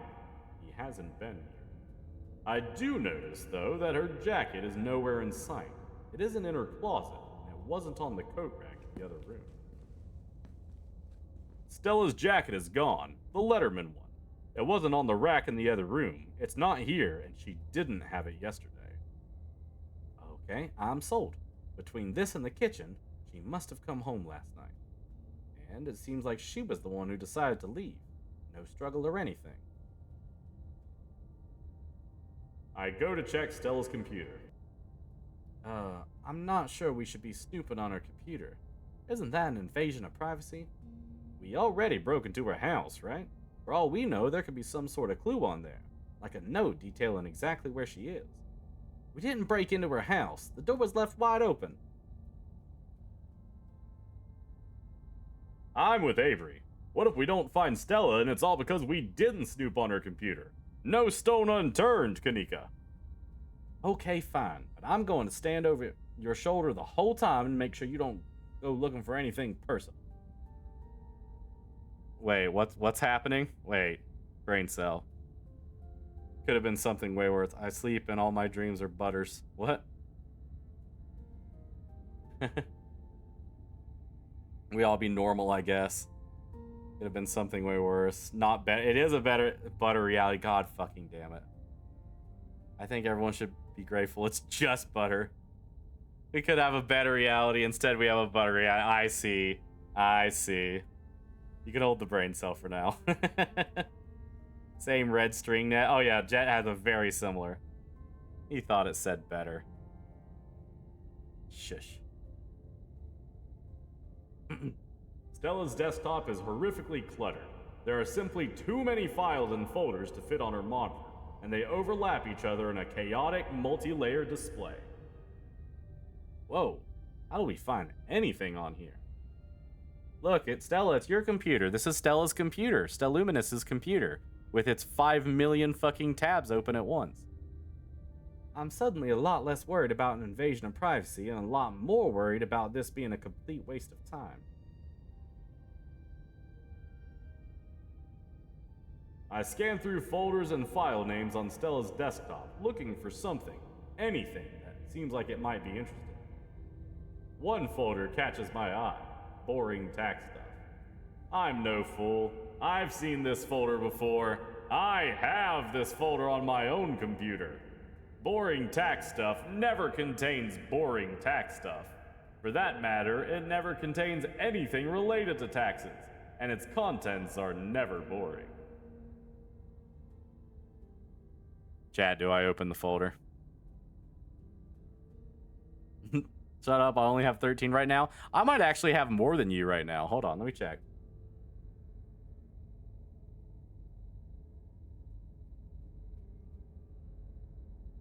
I do. I currently have 23 tabs open. And 1, 2, 3, 4, 5, 6, 7, 8, 9. 9 are to do with Oasis. Like MLOs and service like things that I'm wanting to get. So, you know what? Fair enough. I can't really give you shit for it. I open the folder. I'm surprised to find it contains a carefully mapped out diagram of the Scarlet Hollow mines, including holes in fences and areas with low visibility. Look at her. Look. Oh, look at them. They're so cute. I love how many times she drew the ass and fucked it up twice. And drew the like sparkle lines when she got it. Evil. Nice try, Mr. FBI. I love these little notes.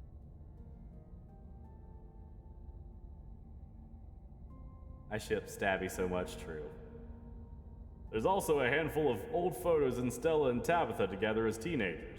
Tabitha wears an uncharacteristic grin, an authentic, joyful smile, and Stella's eyes are somehow brighter, less tired. Both of them seem to be living in a happier time. Okay, this is way too personal. I'm gonna go stand in the corner while you wrap this up. You think? It would take me all day to count the number of open tabs in Stella's browser. So numerous are her tabs that I can't see a single icon. A sea of rounded, featureless triangles from Windows Edge to Windows Edge. Nuh-uh. There are icons. Developer, Tabby Games. You need to update that description. I can clearly see icons. Her most recently opened tab is a post on Uncle Carl's Bigfoot Farm, a forum for cryptozoology enthusiasts. The post in question is titled, "Something Big is Happening in Scarlet Hollow."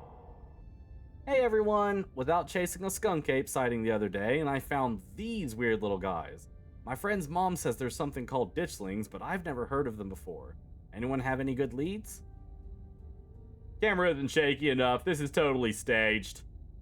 Clean footage on some sort of cryptid nobody has heard of except for your friend's mom? The only thing I'm seeing when I Google ditchling is some city in England. Thought you were legit.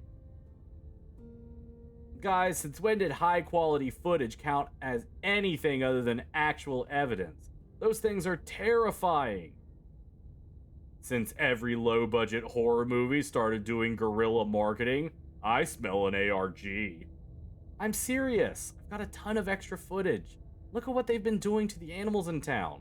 They're apparently some sort of bad omen, like Mothman. Okay, I'm listening. I love being a Mothman. Moth Stan. Fucking. I believe you. Lucky you're falling right into her lap. I don't trust YouTubers. They're entertainers, not scientists. The thread continues into the next day. Hey, okay, so 1, this isn't an ARG, I would never. And 2, you're not gonna believe this, but we went into an abandoned mine last night to investigate things, and I'm pretty sure we found some Tommyknockers. Listen to this knocking we managed to catch on tape. There's a link to an audio file titled TommyknockersReal.wav. Welcome back, Cedar. Just because you put the word real in your file name doesn't mean they're real. 2 supernatural events on back-to-back nights? This is so fake.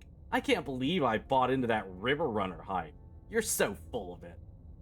YouTubers are always going to sell out to big indie horror. This is Kidnapped by Aliens all over again.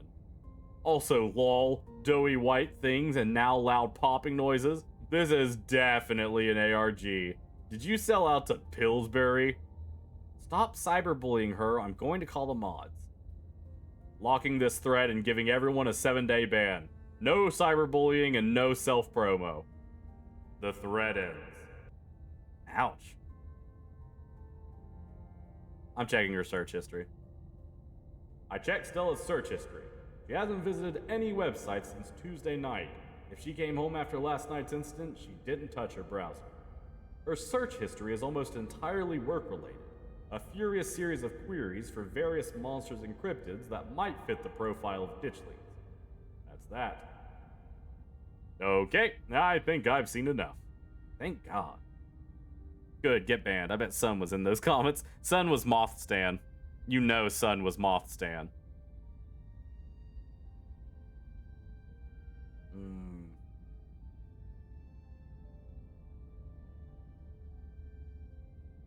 This sure looks like a room. Any thoughts? I think you about summed it up. This is definitely a room. Yeah, nothing much to comment on. This is what her room's been like for pretty much the entire time I've known her. The only thing that's changed is the computer getting a lot fancier. It could use a few more houseplants. I'll put together some trimmings after we found her.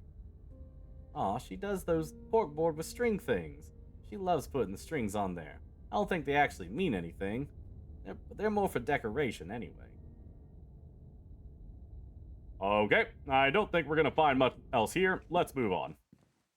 Really sun-coated, yeah, right? Wake up to another screenshot of Sun going, Raven! Okay, so she probably came home last night, but she's not here now. We don't have any idea where she might have gone. I thought I was overreacting this morning. I hope she would just be sleeping in. Can't believe she's actually missing. We'll find her. Where to next? Alright, now I'll choose the church. We should check out the church. The church?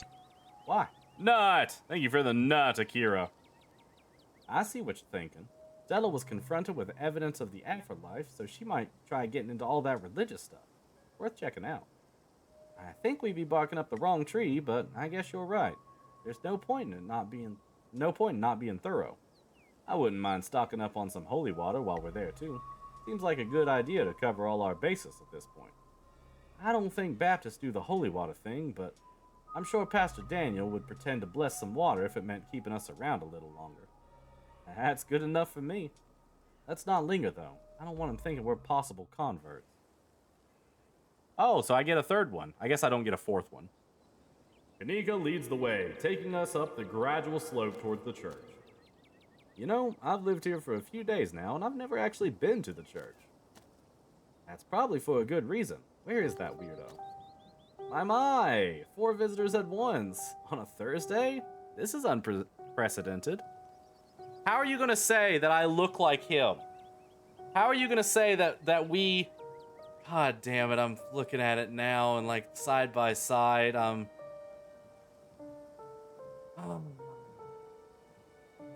Okay, but he doesn't have the side. He doesn't have the side. I have the side. I you get 4-year-old, 5-year-old with powerful build, all if you're not old. Really? See, I thought pulling the camera up would like, I thought it'd be a thing where I'd be like, look. Ugh. He has brown eyes, shut up. But there are only 3 of us. It's like if Chris was more tired and weathermanly. Oh no, were we followed by a ditchling? Were we followed by Wayne? Sup, old people? Oh, it's just Zane. What are you doing here? All the glimpses of death I've had in the past 2 days have forced me into the midst of an existential crisis, my dudes. I wanted to see if faith held any answers for me. Alas, I have not yet found the solace I seek. Give it time, Zane. It sometimes takes a while for the Lord to work his way into your heart. but when he does, you won't regret letting him in. Be sure to look over those pamphlets I gave you, and of course, I'm always here if you need to talk. Sure thing, Pastor D. Peace, y'all. Now to Pastor Chris with the holy weather. Fucking damn it. Stop calling him that. Anyway, we're looking for Stella. She wandered off last night and no one has seen her since. We're starting to get pretty worried. We hoped maybe you or Janie had seen her? I can't speak for Janie, but I'm afraid I've seen neither hide nor hair of Stella. If you'd like to talk to my wife, she's just over by the alpacas. Though, Jett Black, I was hoping I might be able to talk in private. Sure. What's up? I guess we'll leave you to it while we check in with Janie. See you in a minute.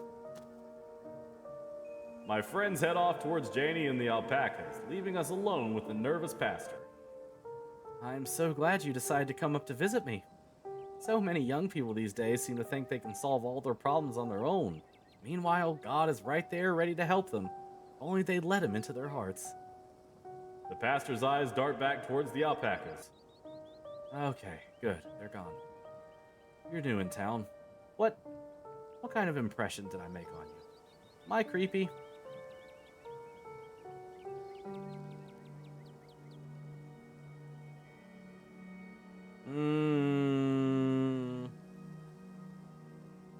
I like the cut of your jib.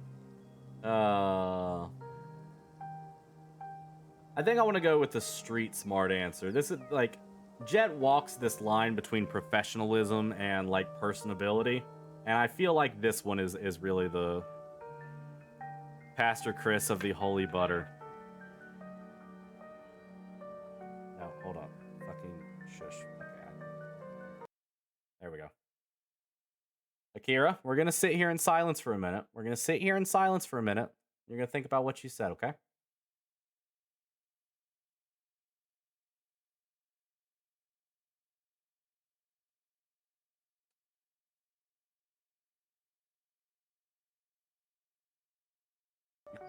No, you can't compare appearances more. You can't. I'm not here.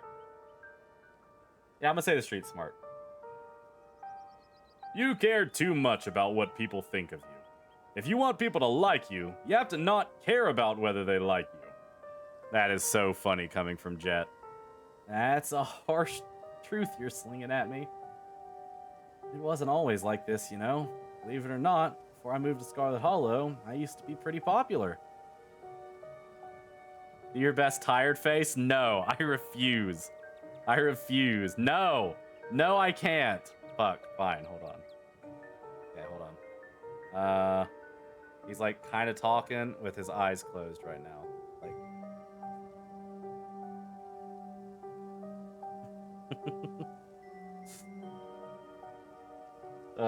I was one of the cool kids over at Harvard Divinity School. Twin, do not say twin. He is not, but literally 1-to-1. Y'all are fucking with me. He's interrupted by the sound of a snapping twig and a high-pitched giggle, partly muffled by the underbrush on the edge at the property. Tulip, come out of there. You know you're not supposed to play in the woods. Tulip glances back into the woods, quiet as she hesitates.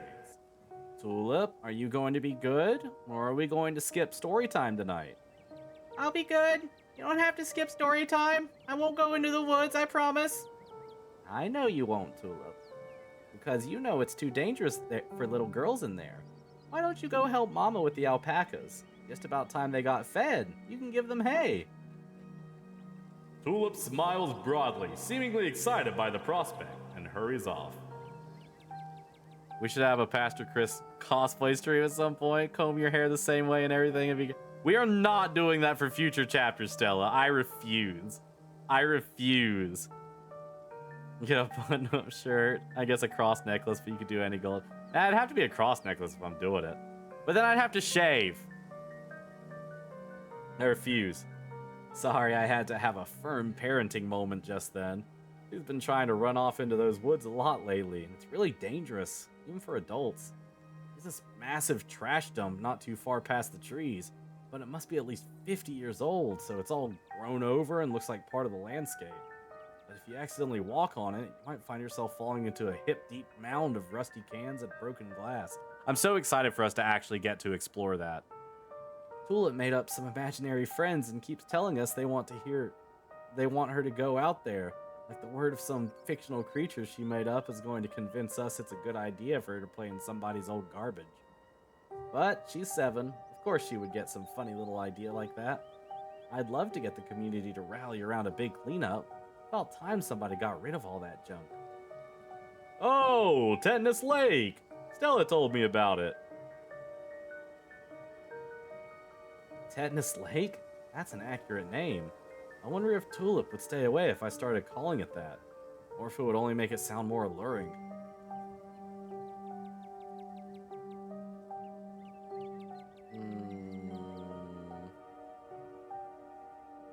What's that you were saying about imaginary friends? Oh, she's just been talking about these friends of hers lately. Little stories about creatures that live in the church. I'm sure she saw some animal in there and decided it was her friend. Nothing to be overly concerned about, except the trash heap situation. This man is lying to me. In fact, he's been lying since the moment he mentioned these imaginary friends. Whatever his daughter has been talking to is real, and he knows it. Sounds to me like you know exactly what she's been talking to. Daniel's eyes go wide, just for a second. I, don't?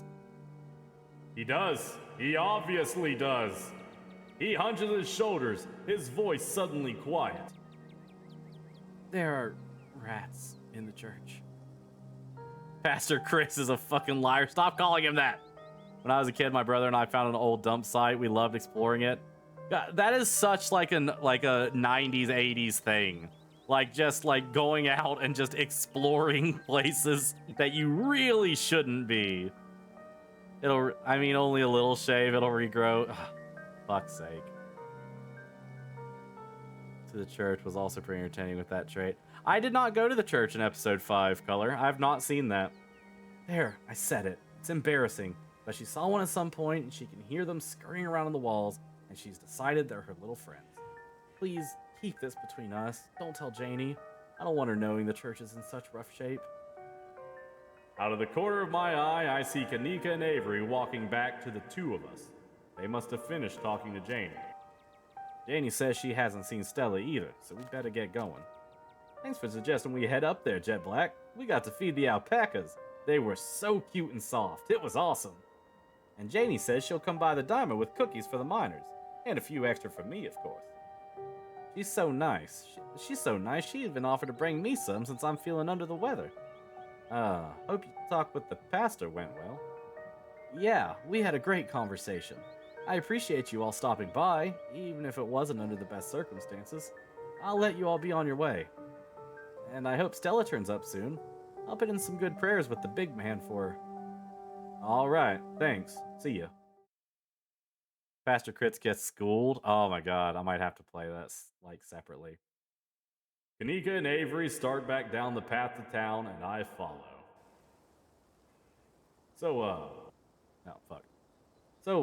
What was that about? You seem pretty insistent on talking to you alone. Yeah, he didn't say anything weird, did he?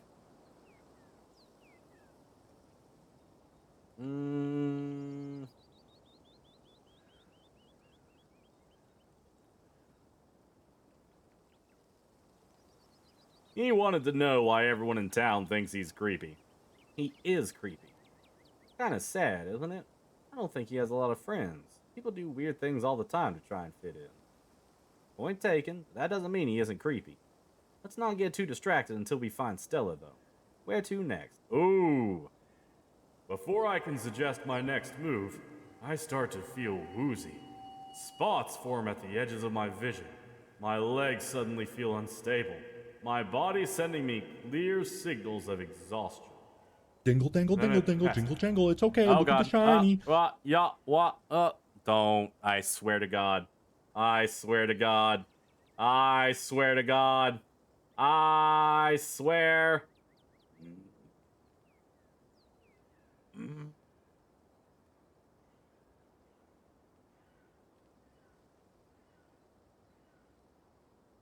fucking...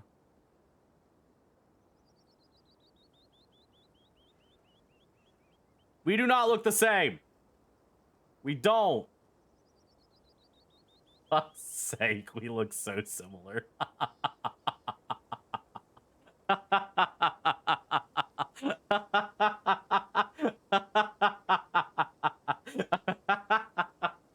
Okay.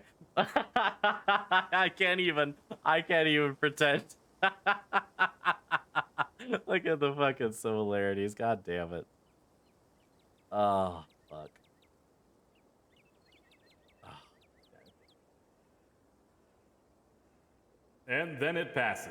Still, it probably won't be long before my body needs a chance to rest.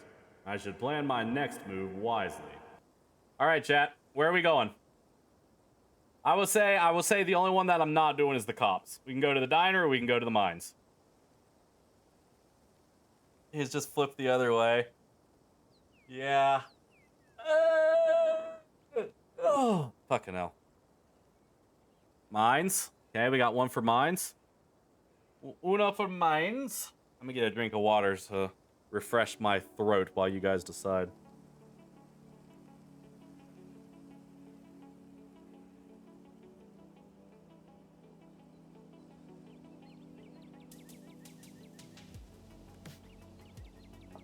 Fucking hell. These streams always always rough up my throat a little bit.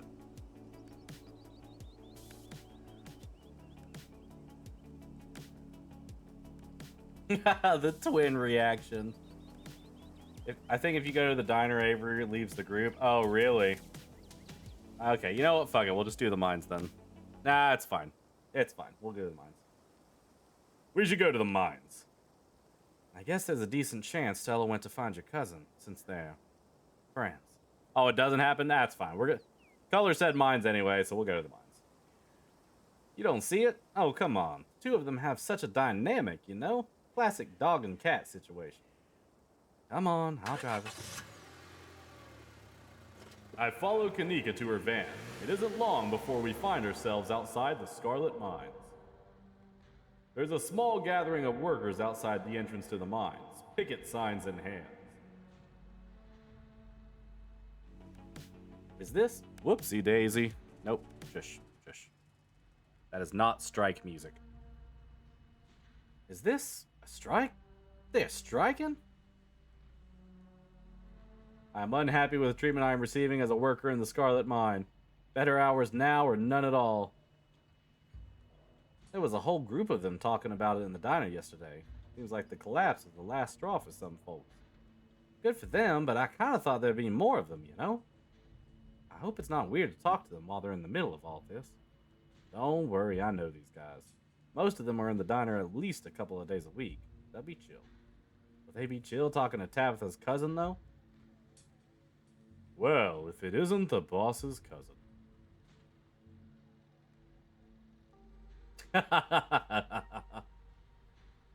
Hail and well met, fellow countrymen.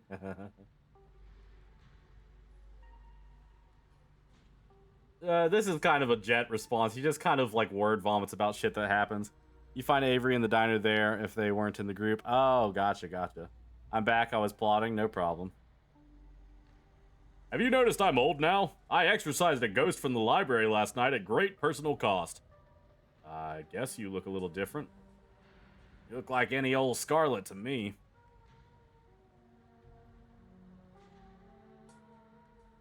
Now goes the strike. Boss managed to be a step ahead of us. Deployed some scare tactics that lost us a good chunk of support. I don't know who it is, but someone ratted. The only way she could have pulled this off. Oh no. There'll be hell to pay once we sniff them out. Can't believe she managed to scare folks back down into the mines, even with the collapse. I can't go back down there knowing the rock over my head could come down any second. I value my life more than a paycheck. If only the boss had the same values. She just has to make her bottom line. I know there's not a lot of us out here, but there's more of us at the diner and there's more of us setting up mutual aid. Once people see our follow-through, they're going to join up. This is only the beginning. Let me know if there's anything the general store can do to help. Anything you can think of, we'll take it. We need all the support we can get right now. What are your grievances? We'd like competitive pay, 8-hour shifts instead of 12 or more, improvements to the sick day and vacation policies, and a thorough safety inspection before any of us step foot underground again. That collapse was way too close to the active mine for me to feel safe down there, till I know for sure I won't be wind up buried under 2 tons of rock. We want to change things. There's no reason we should be treated like we're a disposable workforce. If we're the ones making her money, we should be making money too, not just scraping by. That's a lot of grievances. Working here seems tough. Yeah. You think Tabitha can even make those changes without the mines going under? I'm sure she can figure it out. I'm not saying she's not a bad boss. People clearly aren't happy with her. The coal's getting used less and less, and I've seen that old Scarlet house. It's practically condemned. She has money to spare. Where's it going? I really didn't peg you as someone who'd go to bat for Tabitha. I'm not. I'm just trying to get the full picture here. And if the mine fails, I don't see how Aunt Winnie's diner doesn't fail with it. Okay, but that's the whole problem. A single family shouldn't be able to hold an entire town hostage. The workers need a say in the business. Fair enough.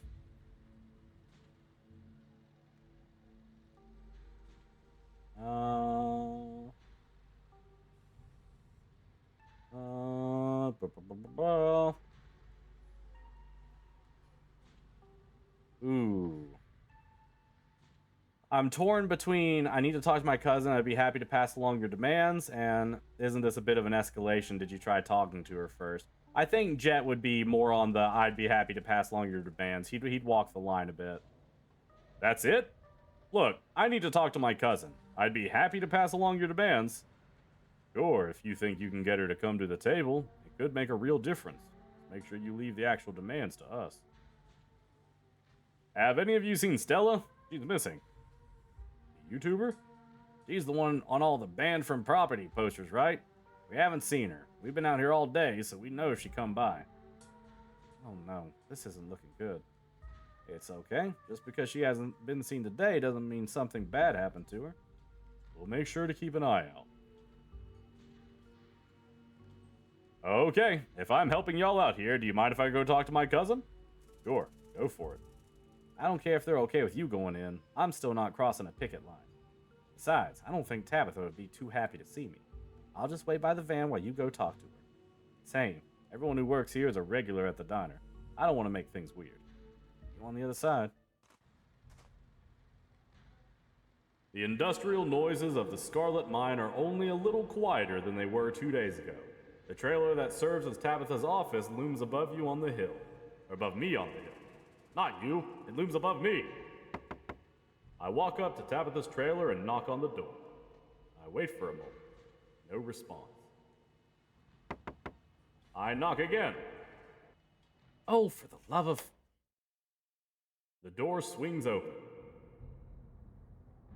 Oh, it's you. Did I go? Yeah, and try not to get yourself noticed. Try not to get yourself noticed? It sounds like Tabitha's found a rat. Rodriguez pauses before he leaves. Whoa, whoa, whoa. What happened to you? It's a Halloween costume. Huh, really? Could have fooled me. Halloween's not till Monday, and that is some high-quality makeup work.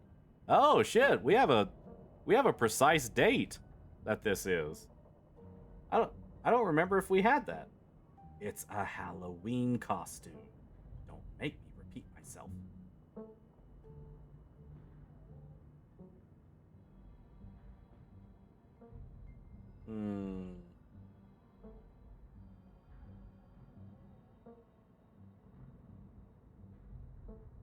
Rodriguez the rat, I see. Hey, I got kids to take care of. I can't miss a paycheck. And this is a right-to-work state. Nothing wrong with me trying to keep my food on the table. Don't say another word. Just leave. I'll handle this. A date on Stella's camera core on day 1? Really? Gotcha. Damn, you are an encyclopedia of this game. The door clicks closed as Rodriguez leaves Tabitha's office. Tabitha heaves a heavy sigh. Please, just forget anything you heard, okay?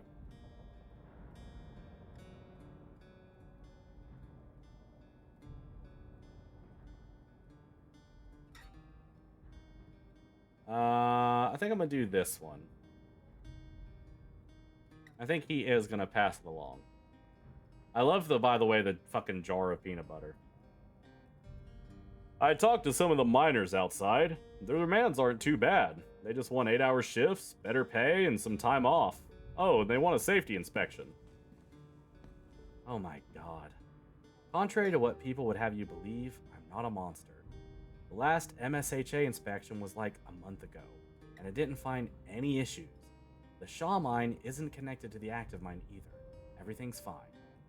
And we did our own inspection before sending people back to work yesterday. Not that the men yelling outside the gates would tell you that, because that's the convenient thing about demanding a safety inspection. They can just decide that whatever I do isn't good enough, and like they've already decided about yesterday's inspection. I'm not about to shut down the mines waiting for some overpriced consultants to come in and take a week to tell us what we already know, that the mine is safe. As for everything else you mentioned, any of those demands would be a stretch. All of them would run the mine out of business within a couple of months. The best I can do right now is promise them it'll get better soon. But I don't think my word's worth much to them, and I don't like making promises I can't. If I'm right, though, and things pick up soon, maybe I'll be able to give everybody a raise, or shorter shifts, or maybe everything they're asking for. I'm not a monster. It's not like I enjoy working people so hard. It's the only thing paying the bills.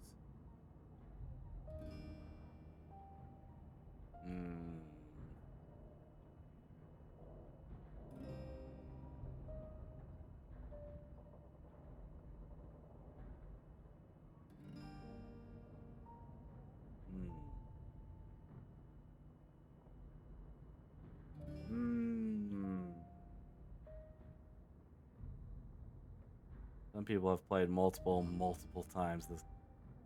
Yeah, I mean, I've played a couple of different playthroughs, and I've seen Stella play a lot of playthroughs. But man, you just have that shit on lock.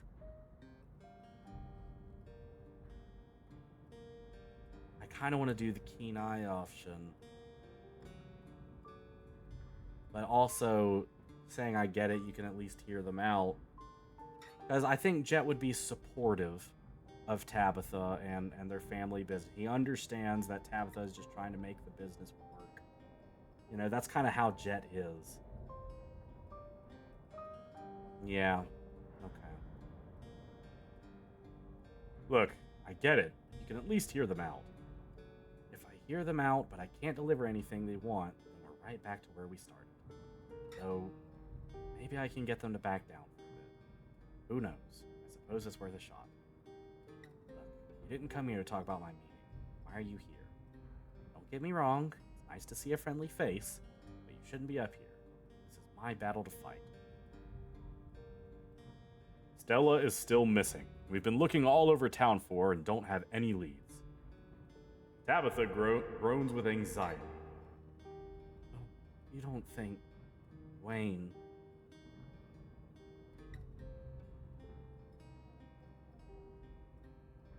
There wasn't any evidence that he'd been in her house or signs of a struggle or anything. How do we know she even went home last night? She ran off in the opposite direction. She did. Seems like she at least went home to grab her jacket. Bella's been known to disappear for days while she's doing her videos, but I think we both know that's not what's going on. I'll see if I can figure something out.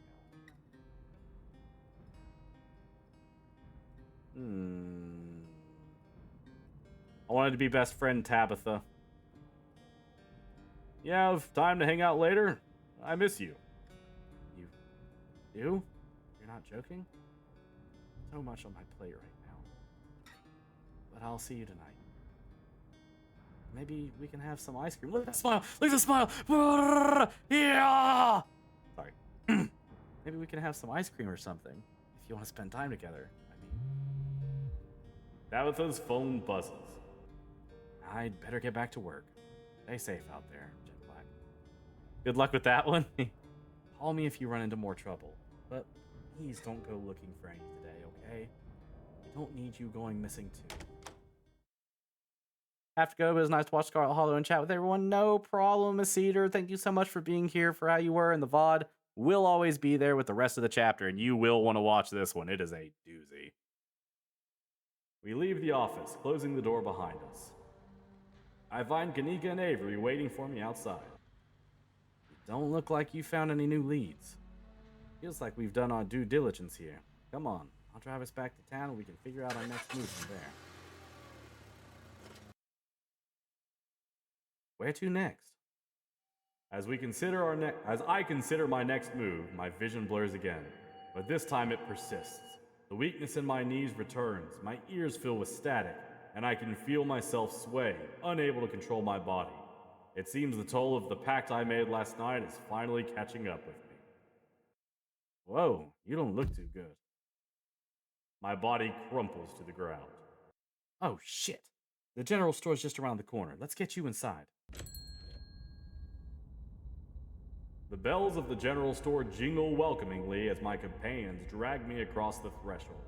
I can faintly make out the unintelligible mumbling of what must be voices, and then I fade out once again. I come to, seated in the tea room. Kanika and Avery nowhere to be seen. Sybil sits across from me, concern in her eyes as she watches me regain consciousness. It's dark in here, the sunlight filtering through the heavy curtains, weak and watery, partially supplemented by the bright grow lights over the plants in the corner. Welcome back. It's just the two of us now, I'm afraid. Avery had to go help out at the diner, and Kanika is getting some much-needed bed rest upstairs. I went ahead and made you some tea, dear. It should help a bit with your condition. My eyes drift down to the cup of freshly brewed tea in front of me. It smells light and citrusy, with undertones of decaying earth. Don't expect it to change your gray hairs back, but at the very least it should make it easier for your mind and spirit to adjust to some of the physical changes you've gone through. Hopefully you'll be a little less exhausted and a little less prone to passing out. And when you're finished, we can use the leaves for reading. On the house, of course. Until then, why don't we just chat? Yes! Yes! I didn't notice that. I forgot that this was going to be an option with Street Smart. I lift the tea to my mouth and pretend to take a sip, carefully waiting for a moment when she's looking away to toss its contents into a nearby plant.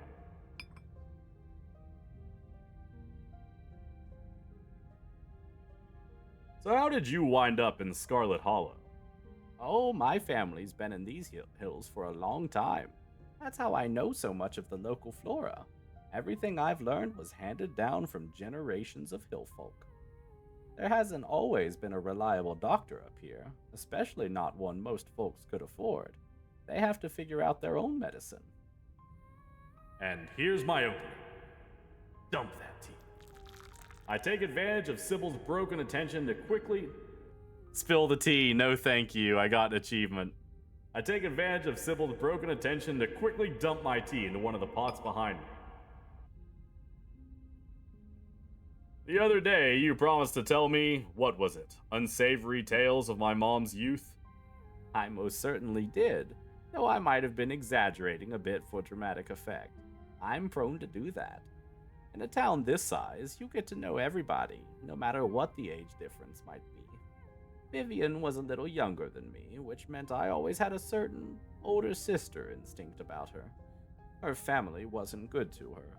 Her land was a lot like your great-grandmother, Edwardine, which is to say she was not a very kind woman.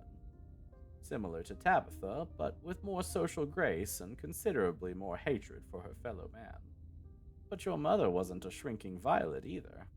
She was just as stubborn as any other Scarlet, so her family choosing her as their punching bag made her into quite the rebel.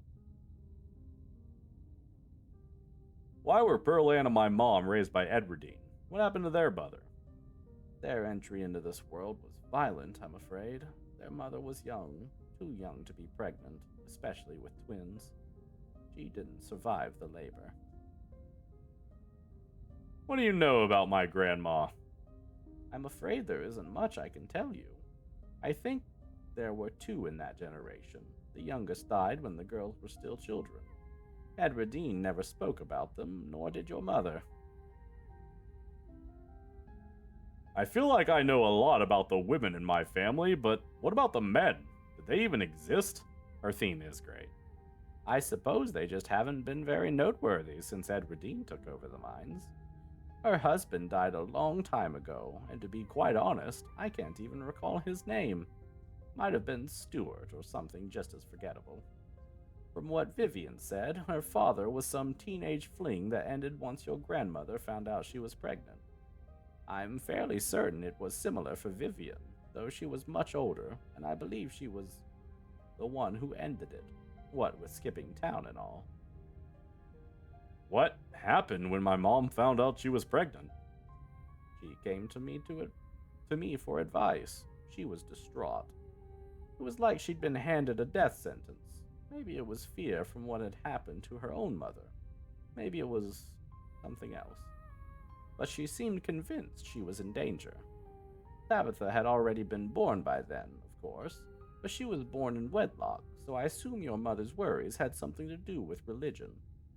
Though the Scarlets weren't particularly religious as far as I knew. But the way Vivian was that night she came to me, it stuck in my mind. It's always had me wondering what it was about your family that made her panic so much at the thought of having a baby.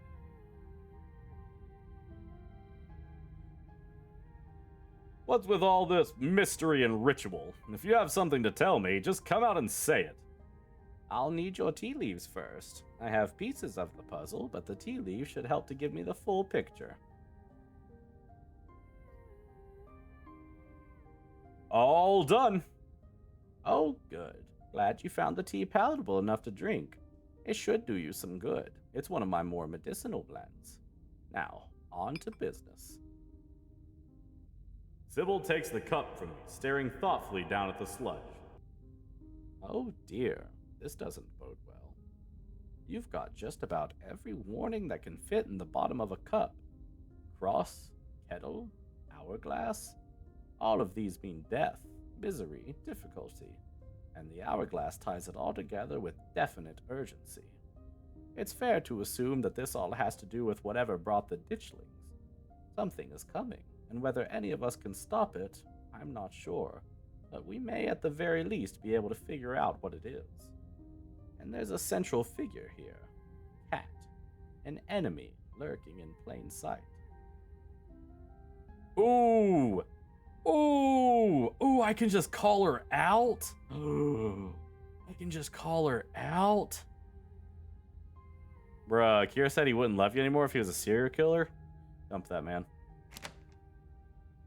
Oh, I can just call her. I kind of want to just call her out.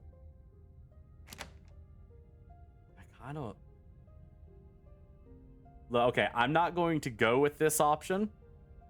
I'm not going to go. This is not a Jett option, but I will see what she says. This is bullshit. I didn't even drink the tea. You may have sneakily tossed my lovingly brewed tea into one of my houseplants, but you still emptied the cup. That's more than enough to do a reading. Okay. I don't want that to be how I do. I can say, how do I know you're not making things up?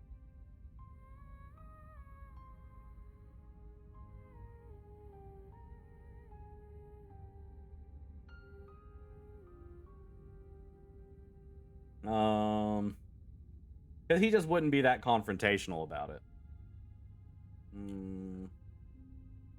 How do I know you're not making things up? I suppose you don't, but what's the harm in humoring an old woman? Oh, and that got rid of the other one. She knows. Yeah, she knows. She knew. How do I know you're not the cat? I suppose you don't, though I'd think the cat wouldn't exactly warn you about itself. Still, you can't rule anyone out, even the old woman with a tea obsession. You don't have to figure out an answer right away. It often takes time for the mind to connect the dots. Just be on guard and keep vigilant that someone close to you isn't to be trusted. Yeah, no, I know. I know, Color. That's specifically why I'm not drinking the tea, because I want to go tealess. We know from the ditchlings that something terrible is coming your way, and it's likely that it's connecting to some hidden enemy. Perhaps we can try to counteract whatever might be planned for you. Judging by what you told me last night, those stones, carvings, seals, whatever you want to call them, I think it's likely they have something to do with this. Oh, you can overpower it with mystical? Ooh, that is neat. Until the cat reveals itself, it seems like your best course of action is to seek these carvings out, piece together what you can from your visions, and arm yourself with information. Have you sensed any others around town? Do you think you might be able to find another? My thoughts drift to that door yesterday, the one that seemed to draw me in, urging me deeper into the clinic. Even just remembering it is enough to tug at me, compelling me to return and open it to see what's on the other side. I can find Stella later. Maybe I can even find her there. What's important now is finally seeing what's hidden in the clinic. You didn't get all this from the tea leaves. Of course not. Tea leaves are merely a guide. Sometimes they can help confirm suspicions or fill in where my intuition falls short. My family has lived in these hills a long time, as has yours. I know the Scarlets have secrets. I know Vivian was scared for you. But your place in all of this is something we have to figure out together. And that's where little tricks like tea leaves come in handy. But we shouldn't digress. Do you know where you might find the next stone? I think I'll tell her. Thank God son doesn't read tea leaves, right? I think I felt another in the clinic. That's good. If you can find your way inside and uncover another stone, that could give you a leg up on your adversary. You'll just have to be careful to avoid the doctor. Something tells me she won't take too kindly to you sniffing around her clinic. If I recall correctly, there's a hill that'll take you nearly all the way to the second story, and she never locks any of the doors up there.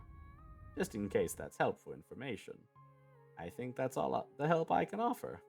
I hope this conversation has been illuminating, even if it just brought up more questions than giving any clear answers.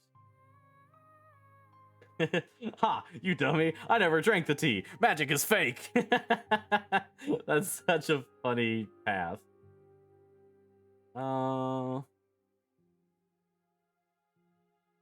Thanks. I'll let you know if I find anything.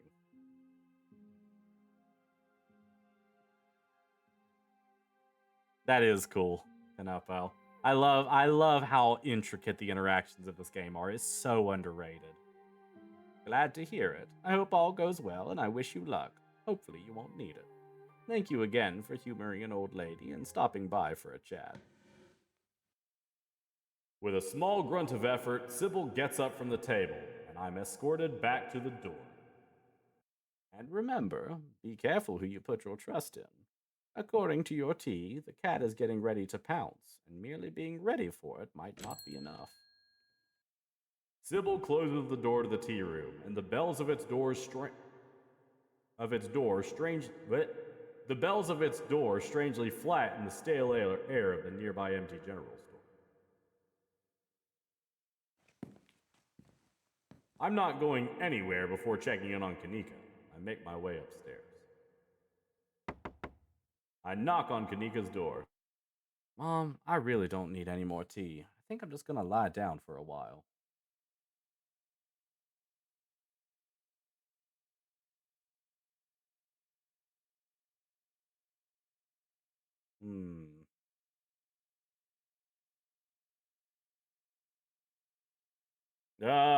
I'm not your mom. Oh, Jet Black, what's up?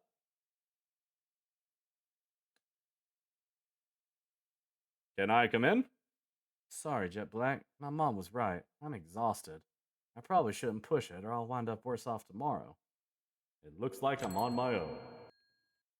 I make my way out of the general store and down the road to the clinic. I make my way up the familiar hill, past the rows of ragged houses that make up Scarlet Hollow's residential area. It isn't long before I find myself outside of Dr. Kelly's clinic, its secrets enticing me to find a way in. Even at the bottom of the hill, I can already feel the presence. It's like a magnet has been fixed to my ribcage, gently tugging me forward, guiding me towards whatever emits this compulsive frequency. I can see the hill Sybil was talking about, wrapped around the back of the old hospital like a stone blanket. It should take me directly up to the second floor and the unlocked doors of the terrace. As soon as I finish my thought about jumping onto that terrace, a dull throb sets into my knees. There's no way I'm doing that. Is this it? Is this it, kind of pal? Is this where I get my chance? Back soon, kiddo yapping. No problem.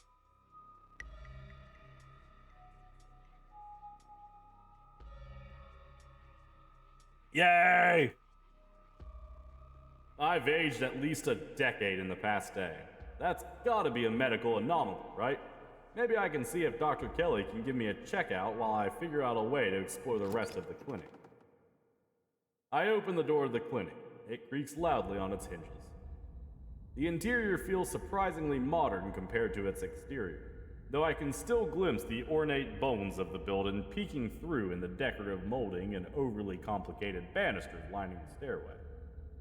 I can feel that odd sensation again, the nagging pull of whatever it was that wanted me to find it. But before it can drag me too far into the clinic, Dr. Kelly puts aside her paperwork and makes her way down the hall. Hello? Can I help you? What the hell happened to you? You look like you're middle-aged.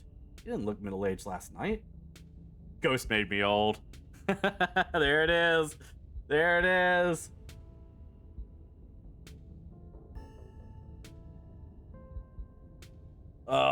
Well, like I said, Jett just kind of vomits things that happens to him at people, so he's gonna do it again. I sacrificed years of my life to exorcise a ghost from Oscar's house last night. It's a long story. Not so long that you couldn't sum it up in a sentence, though. Thank you for sparing me the novel of your exploits. I'll just write down ghost-aged patient 15 to 20 years in your file. I'd like to give you a checkup. Follow me. The doctor directs me down a hallway, and I follow her into the clinic's exam room. I'm just going to start with some general diagnostics, but I'd also like to do some blood work today, if you're amenable to that. She presses the cold metal of her stethoscope to my chest.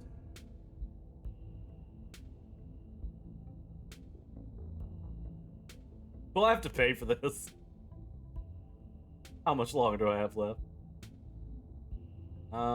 You seem to take the whole ghost thing at face value. Look, I have no idea what happened to you last night. It completely defies everything I know about medical science. Until your condition starts to make sense, I think it's easiest for both of us if I just take what you told me at face value. Have you heard from Stella? No one knows where she is. Dr. Kelly briefly removes the stethoscope from my chest. Stella's missing? This is the first I'm hearing about it. I haven't seen her. I'll make sure to check with Reese. I know he hears from her pretty frequently. But let's finish this up first. Can I just say, goddamn! Like, goddamn! Alright, sorry. Back to it. He places the stethoscope back on my chest.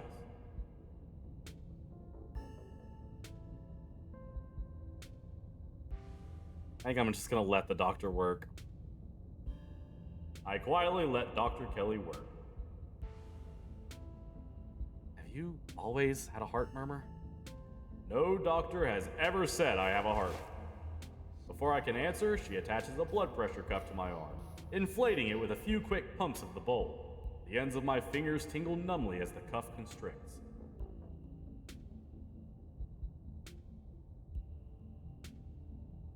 I have a heart murmur? Is that bad? So it is new. I suppose you could have developed it at any point since your last checkup, but it is something that sometimes happens with age. Though developing one overnight, along with new wrinkles and gray hair, is not something that happens. The pressure on my arm finally releases. Blood rushes back into my fingertips. Your blood pressure is definitely higher than I would expect for someone of your age. It's not in what I would call a safe range, but it can be managed. Let me know if you feel any pain. The doctor leans over me, using her forefingers to prod my abdomen. She steadies me with a gentle hand on my shoulder.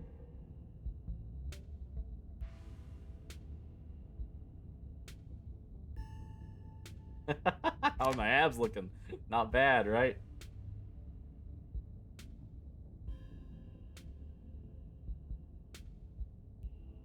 Do you have something against me? When I first showed up, you were kind of scary. And you still are. The doctor sighs.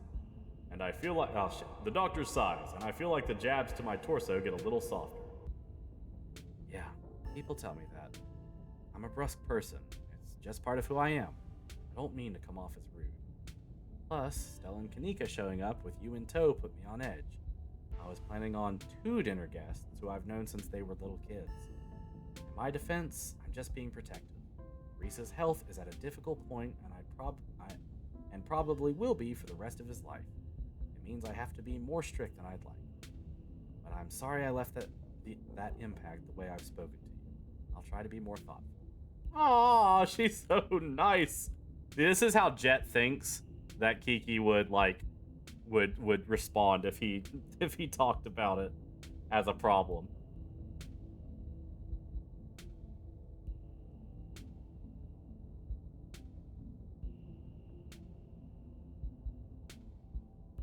I'd like to know more about the clinic. Well, it was an old hospital during the Civil War, then one of those clean air clinics. Then around the time of the collapse, it was just converted back into a hospital, but it lost most of its funding as people left town, so now it's just a doctor's office. With an astronomical heating bill. All the massive windows and glass doors make this an icebox in the winter.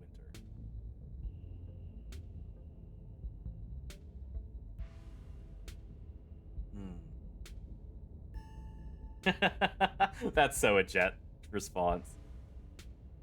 What the fuck made him think that? What? Wait, my brain's leaving me.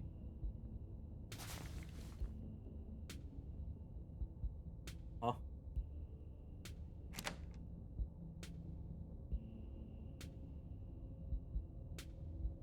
Oh, the thing about Kiki. Got it. Brain died. If there were to be a big stone carving hidden somewhere in the clinic, where would that be? Okay, I don't even know what your angle could be with this one. I've never seen any big stone carvings around here, and of course I wouldn't know where someone would hide something like that. Are you trying to get a tour from me or something? I'm not a tour guide. After this, I'll need to re-sterilize this room, and then I've got paperwork to do for the rest of the day. I'm not taking time out of my schedule to show you around my place of work. She's telling the truth. If there is a carving in the clinic, she legitimately doesn't know about it. Re-sterilize. Girl, ain't nothing about that room sterile. Oh, the room's super sterile. Except for me. Hold on, where is it? Where is it? Off. See? Room looks good. It's just my vision that sucks. Wait, where did that go? There it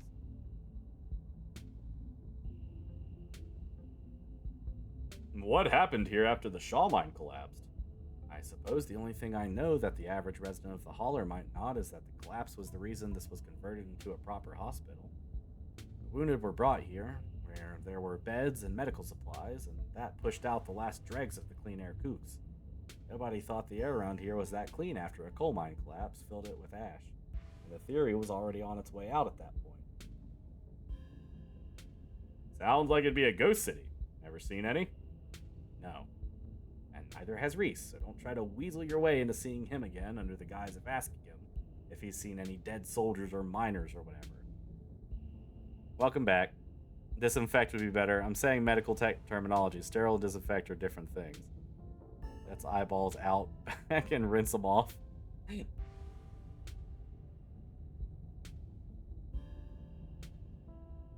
I'm interested in your thoughts on folks around town. We really don't need to do small talk. Do you know Sybil well? The doctor stiffens at the question. Small talk it is then. I know her as well as anybody else. She's yet another resident of Scarlet Hollow who should really come to see me more often. But She has her own ideas about health. She seems to think drinking a gallon of tea a day will grant her immortality. I'm sure I'll be seeing more of her when she realizes that's not the case.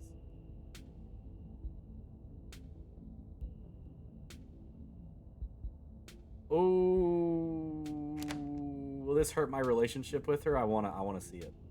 As a doctor, I imagine having some hill witch down the road, or just down the road, peddling natural cures for their ills wouldn't have you thrilled. We've had our fair shares of disagreements. Seems like she always wins in the end. She puts on that sweet and innocent old lady act, but... No, I don't want to talk about Sybil. Don't ask me about her again. Do you know any history about my family? Of course I do. Folks around here learn all the important myths about your family. The whole bootstraps thing with Silas, the founding of the town by the mighty Andrew J. Scarlet, and of course the big collapse and the evil Charles Shaw who gets all the blame. Your family is a big deal in this town. Of course I know about them. Only as much as anyone else, though. I'm not really into local history. What did you think about Pearl Ann? Vivian and I used to joke she was the evil twin, though I'm not sure you can call it a joke if it's just true. Sorry, I really shouldn't speak ill of the dead. Did you know my mom well? I did. We were friends growing up. She was sarcastic, but nice. I like that about her. Hell of a lot more pleasant to be around than her sister. Kiddo yapped for about 20 minutes without pause about country facts. It's awesome. He's learning so much. Yeah. Were any of them interesting? Did he stop to breathe at any point? He does that. So have you noticed any ditchlings yet? Maybe. I've seen some weird things outside the windows. Don't know what they are. Won't jump to any conclusions, but there's definitely some weird stuff going around town that defies logic. You're proof enough of that. I am flirting with her! How are my abs looking? Not bad, right?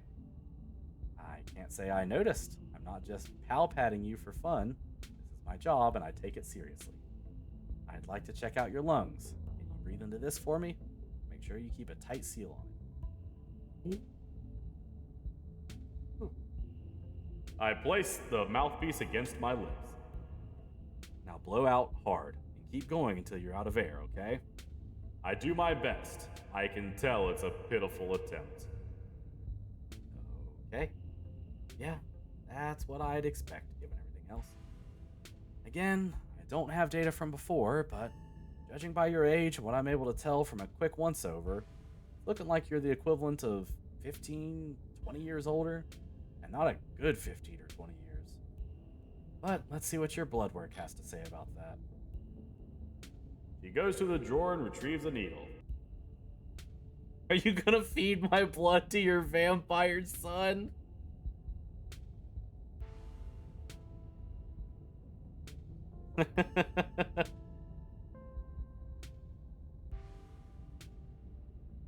Okay, Doc, stick me with it. You'll barely feel it, I promise. She inserts the needle. She was wrong. I definitely feel it. But it doesn't last long. The needle slides back out quickly. She puts a cotton ball on the tiny hole in my skin, pasting a band-aid over top to seal in my vital juices. There, see? That's all we had to do. Not bad at all. Alright, that's all we can do for now. I'll make sure to notify you when I get the results, and I'll send them to your GP. You do have a regular doctor back home, right? Of course I do. To be fair, Jett did know vital juices, new phrase to describe melted butter. Fucking no. of course I do. Good. They're in for a shock when you get back home, that's for sure. You're free to go. You know how to find the door. She starts busying herself with cleaning up her equipment. She'll be distracted, at least for a few minutes. Good. My appointment is done and I'm free to explore as I please. Or rather, I'm free to explore as I please. I've been caught by the pull of the object, an overwhelming curiosity guiding me around a corner and towards a dark doorway under the stairs. It's been left ajar, as if inviting me to enter. The lights click on. I'm in the morgue. Jett Black? He squints, seemingly unsure whether I'm the same person he met yesterday. What are you doing in the morgue?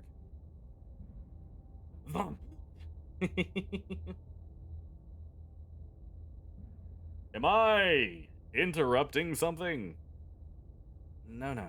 I was just practicing, I guess. Sometimes I just come down here to rehearse. Rehearse, you say? Good one. His words seem distant to me. The tugging is strong down here. I can almost feel myself slipping into a trance, and my eyes wander to the back wall of the morgue. I need to see what's back there. Funny achievement name, unless you already got it. I did already get it, apparently, because it didn't pop up. I touch the wall. It feels disappointingly solid under my palms. Hey, are you okay? I feel Reese's hand gently shake my shoulder, and for a moment, the thing on the other side of the blank wall loosens its pull on me. Kind of look possessed for a second there. You good? Make him understand. Why wall? Need see thing, but wall stand in way. I knew exactly the one I was gonna pick when that came up. Reese glances back at the wall. Are you trying to get at something behind the wall? That's kind of a bad vibe, doesn't it? This is probably a bad idea, but if you really need to get in there, I'm pretty sure there's an emergency act somewhere upstairs. I just need to get the doc out of our hair. It'll take 2 seconds. Get the doc out of our hair? Yeah, if I say I'm sick and need something, she'll drop whatever she's doing and do it for me. Surefire way to get her out of the house. And most of the time it's true anyway. Wall go away. Wall shoe. Excuse me, sir, I need to feel your wall.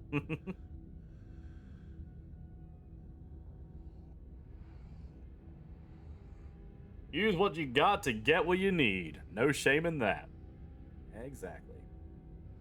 Yes please, axe now. Wow, you are super desperate about this wall. Be right back. He strides past me, his long legs moving swiftly.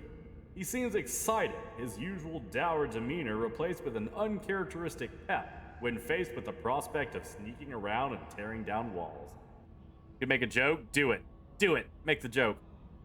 I hear his soft voice filtering in through the open doorway at the top of the stairs, a hoarse and sickly edge added for effect as he speaks to his mother. Hey, Mom. He coughs gently. Reese, I didn't know you were awake. I still feel like shit, but I think I can finally try and keep some juice down. It looks like we're all out, though. Really? I thought I just picked some up. I've got an errand to run on Main Street anyway. I'll go pick up some orange juice and some ginger ale, too. That would be awesome. Sorry to ask. I know you're probably busy. It's no problem. It doesn't take long. Don't do anything too strenuous while I'm gone. Lie in bed until I get back. Thanks, Mom. I'll take it easy. I hear her footsteps move down the hall, then the front door opening and closing. It worked! The theatric rasp has left his voice, excitement rising in its place. Come on up. We don't have long until she's back. Something about Jett wanting to feel walls. Jesus! That sounds like a Jett with game. Excuse you! You right. As I step out of the morgue, I relax. The extra space between me and the carving has weakened its hold on me, and with it, my desperation to claw my way through the wall and unveil it. It's one of those emergency fire axes, so it should be pretty obvious where it is, though I'm not sure where she would be keeping it. I'll show you around. Let's try the doc's office first. That's what I thought. That's okay, actually. You can keep your, walls. I make my way to the doorway of her now vacant office. I don't see the axe in here. He's right. A cursory glance revealed nothing but stacks of paper and cabinets of medical supplies. But something on the desk catches my eye. Some sort of records with my family's name on them. I scoop up the folder, tucking the documents in for later perusal. Reese watches me with curiosity. Stealing medical documents? If my family is gonna keep secrets from me, I'd better learn what I can. Totally. Steal anything you need to. You've got a mystery to solve. I'm not gonna stand in your way. Let's check the medical supply room next. I can imagine a room full of chemicals being a place someone might want to keep an axe. Better be careful stealing stuff in there, though. I might really get you in trouble. New Tangia opportunity just dropped. I keep forgetting Tangia exists.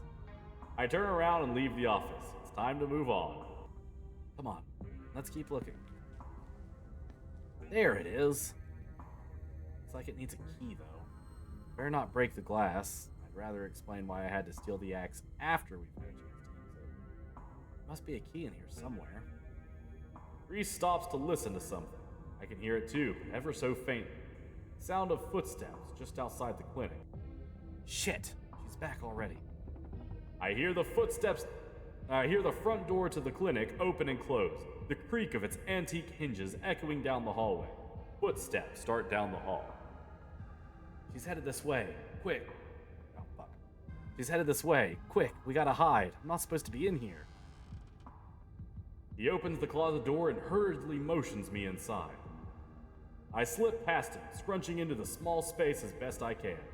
He attempts to slide in after me. I make space and he slips in next to me, closing the door just enough that I can both still monitor the entrance, though we can both still monitor the entrance to this place. Dr. Kelly storms in, plastic bags in tow. She takes something out of the bag and places it on the counter. And then she hurries back out, bag rustling as she makes her way back down the hallway. We better wait a second, just in case. The two of us stand in tense silence, both crammed into the suffocating closet, taking shallow breaths as if she could hear us breathing from the other side of the building. But the footsteps soon return. Dr. Kelly makes her way back towards our hiding place, creaking floorboards broadcasting her location all the way to the hallway just outside our hiding spot. His head swivels suddenly. That was the door to the house. We're in the clear. Let's go. The two of us spill out of the closet. Reese quickly and quietly starts pulling out drawers, scanning them for keys. The strange sprig of fuzzy fruits draws your eye. You step forward. I step forward to take a closer look. It looks out of place on the sterile steel countertop, its broad 8-pronged leaf already wilting in the unnatural lighting. My thoughts are interrupted by the jingling of keys. Sweet. Found him. Oh, hold on. Sorry. Ah. Shush. No. Did not say snooze. I said shush. And they're color-coded. Too easy. He is a cutie. We'll retain a second, go back and retrieve them. Make sure you do it before they expire. His ears look a little pointy, huh? Just a little bit. Reese unlocks the cabinet and offers me the fire axe. Here's your axe. He hands me the axe, then pauses, realizing I've been poring over the weird little plant. That's what she took out of the bag, right? That's weird. Does she make her own medicine? She's not a pharmacist. I don't think she's supposed to do that. This is just supposed to be where she stores medicine she orders from a pharmacist over in Brevard. He picks up the plant. Weird little alien fruit. It's gotta be medicinal, right? There could be information on it around here. Let's snoop. We have her keys. Let's do it. He starts unlocking drawers. Medical supplies, name brand meds. He pauses at the next drawer. Mysterious unlabeled notebook. This is about me. There's stuff in here from when I was like 12. It's some kind of diary or medical history or both, I guess. What the hell is this? Something about another episode? Guessing she's referring to one of my rough nights? Oh, here we go. There's some illustrations. He glances to the strange plant on the countertop. It's that.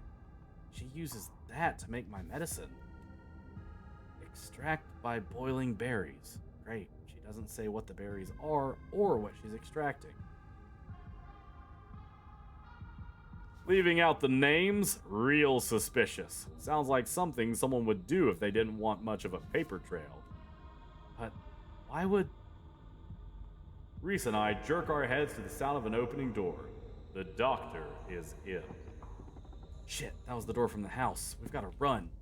I follow Reese's instruction, once again starting down the basement stairs, letting the pull of the stone carving guide me back to the morgue. Dr. Kelly's voice filters down from above. I was right. We did already have juice. It was just in the back of the fridge. There's no harm in having extra. What are you doing in the clinic? Thought I told you to go rest. Oh, I'm just gonna go chill in the morgue. I got my speakers, so if you hear some weird sounds, that's just my music. I'll be sure to put in earplugs to drown out all that industrial clanging you listen to. Time to feel the wall again? You know, I'm not the biggest fan of you spending time down there. It can't be good for your mental health to hang out in a refrigerator for corpses. Do you at least have a blanket this time? Yeah, I'll be fine. It's just a change of scenery.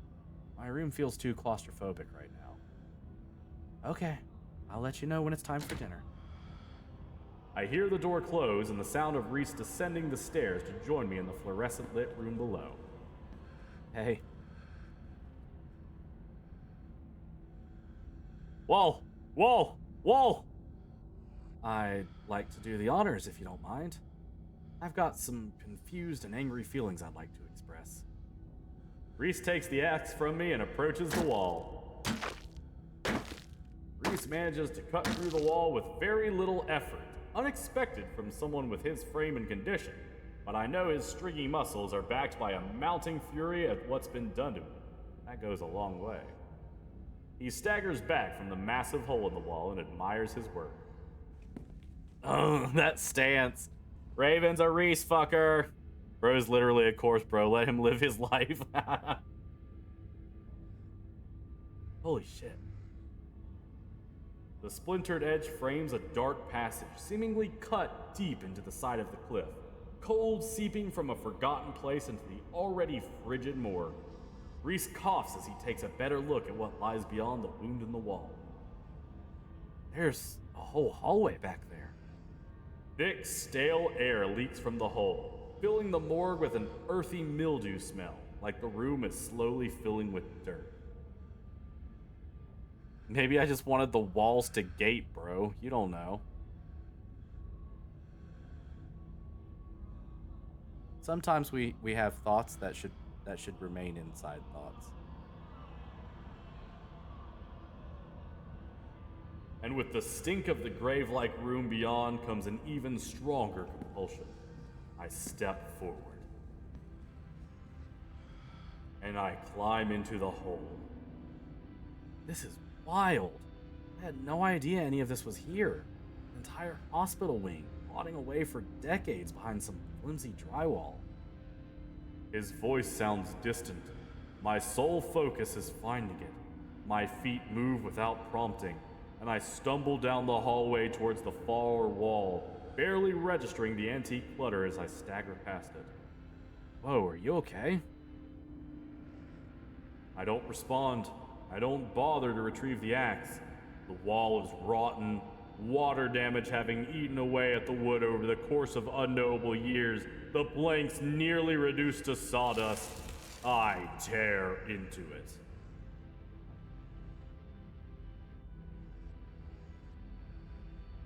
They said there's nothing they can do. I'll never use my legs again. Enoch, what am I going to do? Nonsense, Teddy. These doctors don't know what they're talking about. I've been doing my own research. I've found us an alternative. Someone who can fix everything in one fell swoop. We're taking you home today, and by this time next week, everything will be resolved. Everything goes black. Jet black. My vision swims back into focus, and it takes a solid second or two to reorient myself. I'm in an unfamiliar bed. Reese leans against the far wall. eyeing me with concern and curiosity. Hey, I was worried you slip into a coma or something.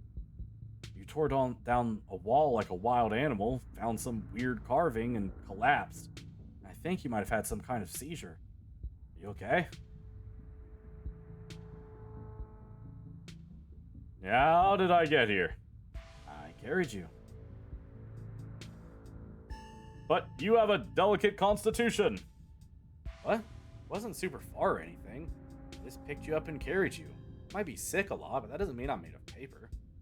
Still do things normal people can do.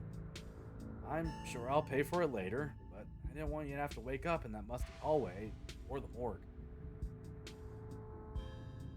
Does Dr. Kelly know I'm here? No, I snuck you back into the house while she was busy in the medical storage room.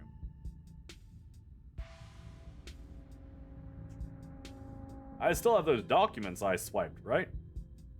Everything goes dark. You die. Wait, wrong game. Yeah, you should still have them on you. Sure enough, I pull out the file containing medical documents about my family.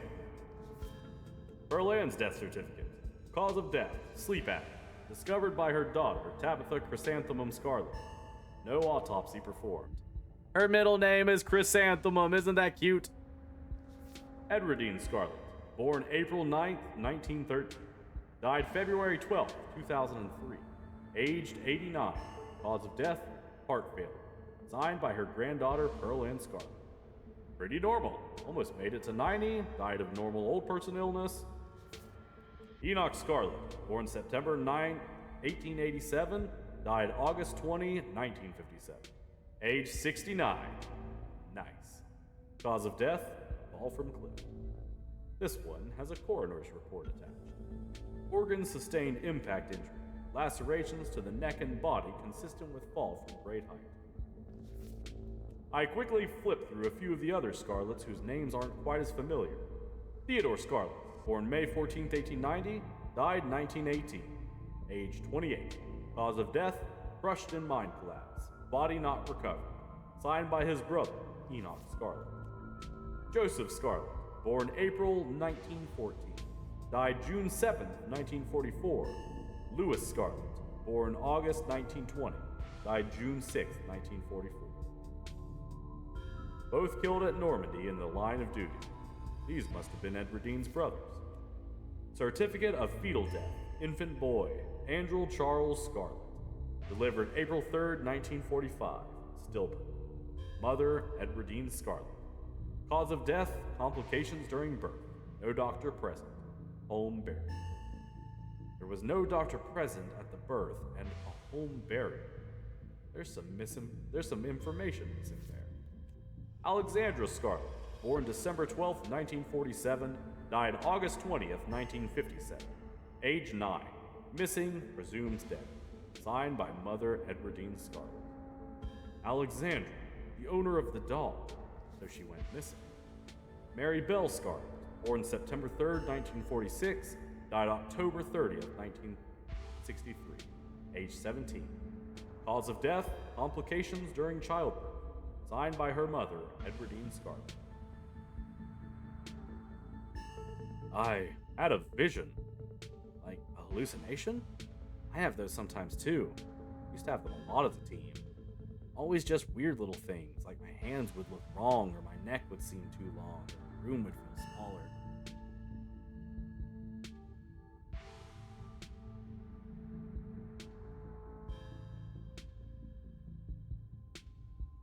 I think these are visions of things that actually happened. Oh, wonder if you'd see anything else if you went back in there. If there are more around town. Maybe if you collect them all, you finally unravel whatever the big mystery is. Seems fun.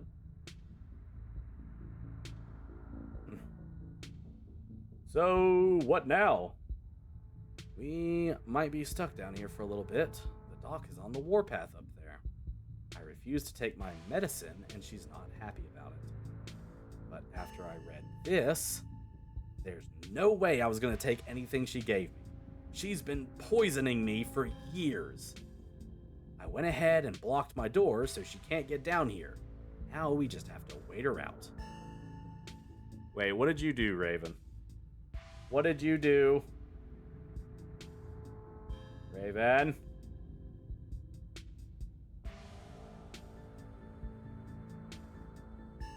Yep. The truth is revealed. She really is, Kiki. You blocked your door? Nothing what you mean? You're the one who said you did something. Of course I did. The chair in front of it. Never failed me before. We don't need her coming down here to finish me off, or whatever it is she might do now that I know what her treatment plan has been all these years. Check Tangia. Oh, Jesus.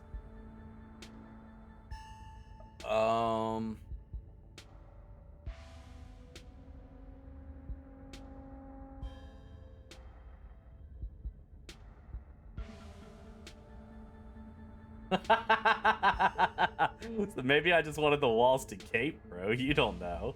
That's so funny. Approved.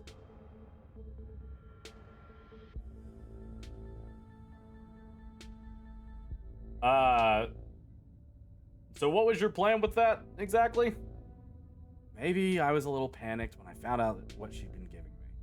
And she was upstairs talking through the door saying I should take my pill, and I just took what few precautions I could. Not ideal, but at least it buys us time to figure out what to do. Maybe I just wanted the walls to gape, bro. You don't know. Thank you for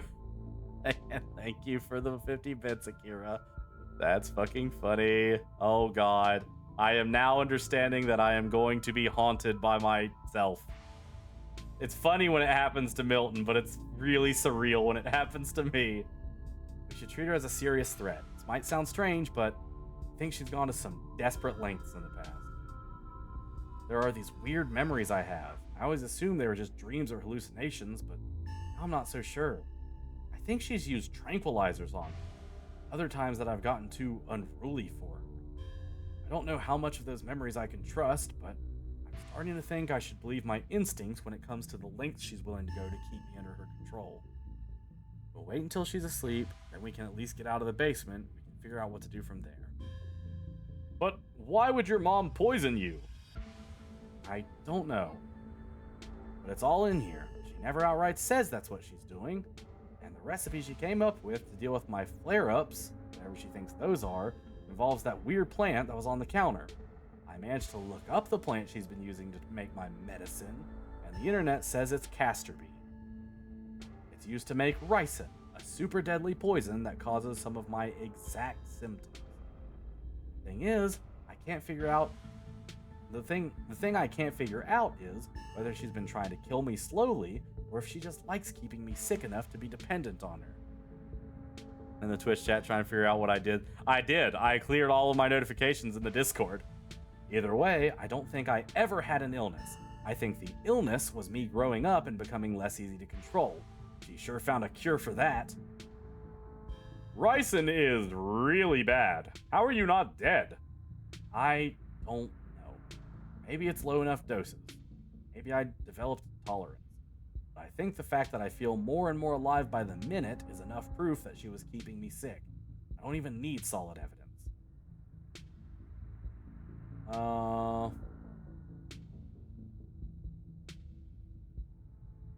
No matter what, we should get out of this basement soon. Where do you go? The only person I know has a car is Kanika, and she's not answering her phone.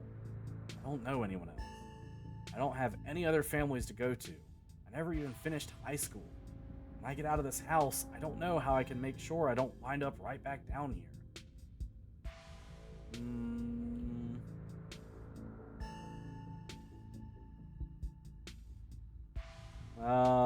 One step at a time. Let's just start by waiting out your mom and getting out of here. You shouldn't call her my mom. As far as I'm concerned, she's forfeited that title. I don't think I should call her doctor. She's just some woman now. Can't wait for her to be in the rearview mirror of the rest of my life. Can't wait for Reese to eat us, to be honest. We'll see if we can wait her out. Just, if she doesn't fall asleep by 10, we can figure something else out. These windows are supposedly shatterproof, which she always said was for burglars. Now I assume it was yet another way to keep me boxed in. But we can try to break them anyway. A distraction seems like a good idea. As you can probably tell, I'm getting a little jittery. Maybe it's the lack of poison in my system for the first time in years, or the fact that my whole perception of reality has been turned on its head. Probably a combo. Doesn't feel awful, to be honest.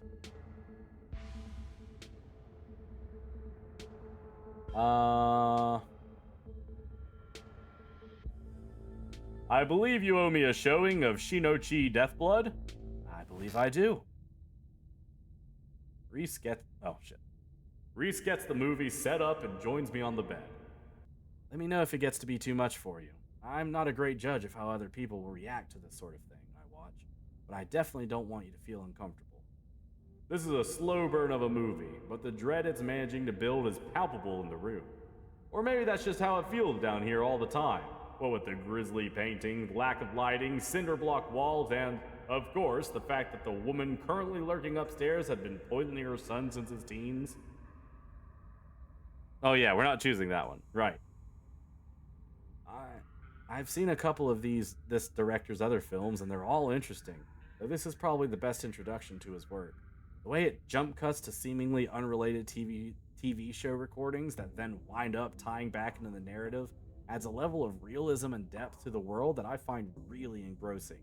It's found footage used to its fullest. Look at the fangies! The fangies! I can't believe I'll be able to just do things from here on out. Like watch movies with another person. Or talk to people, ever.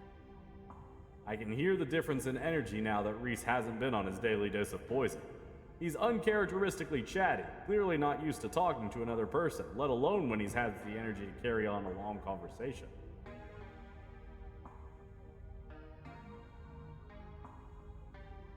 Shush, I'm watching the movie. I'm glad you'll be able to have a social life, and I'm happy to be a part of it. Sorry, Raina's mad. I let him chomp TBH, damn. Reese smiles to himself. It's still hard to imagine, hard to believe after all these years alone, that's going to be my reality. A man on the screen yells portents of doom into the camera, trailing off into a wordless scream. The plot is really heating up. Is that Jett on the screen? Is that Jett Black and Shinochi Deathblood?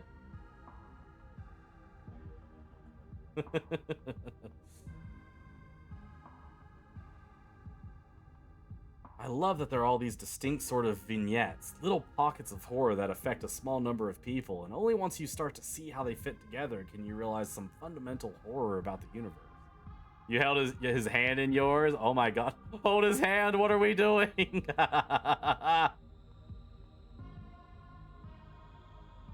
And then it sees you back. Incredible. Cosmic horror in the truest sense. Reese is becoming very animated.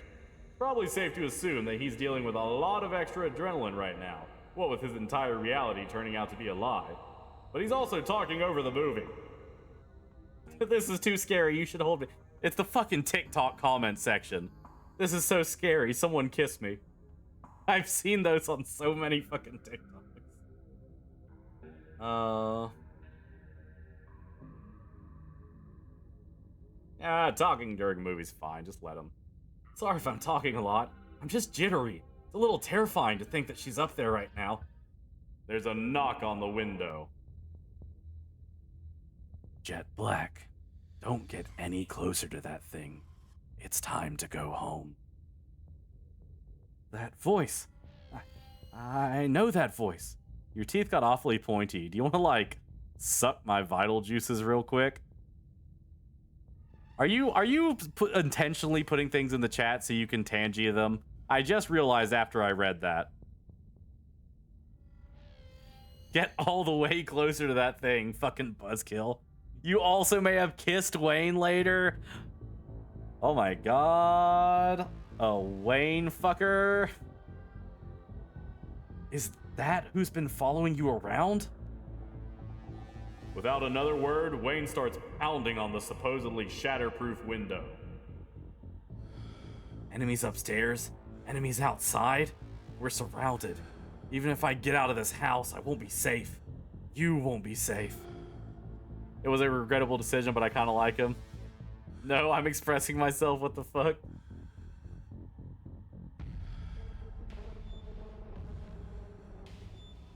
Why did he call you that thing? Because he's some kind of monster, and he wants to be dead. Can't you feel that? The murderous intent is practically oozing out of him. I'm not weak anymore. I can fight back. I don't have to cower in fear from the people who want to hurt me. I can protect both of us, Jett Black. The window shatters. As Reese tears at his clothes, paint bubbles out from the canvases, his ghoulish figures peeling themselves out of their two-dimensional worlds, invading ours, crawling up the walls.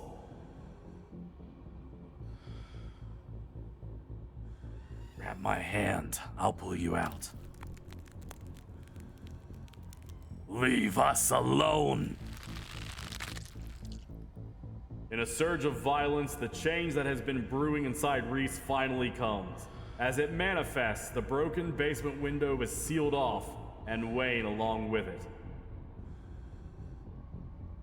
We aren't safe, but I feel strong now. I think I can save us. Stay here. I'll be right back. I just have to deal with the dog. Bro, he called my toothy boy thing. Bro, I'm safe with him. No, you're not, Raven. Reese storms up the stairs, leaving us with his creation. Leaving me with his creation. I dial my cousin's number. Hey, where are you?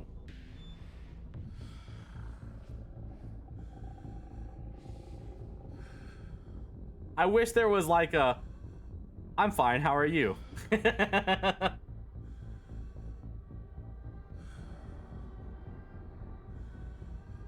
Reese is gonna kill his mom. He's a werewolf or a vampire or something.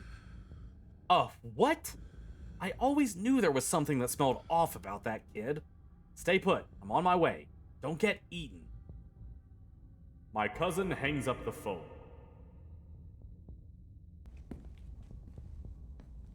I make my way to the door that beckoned me yesterday.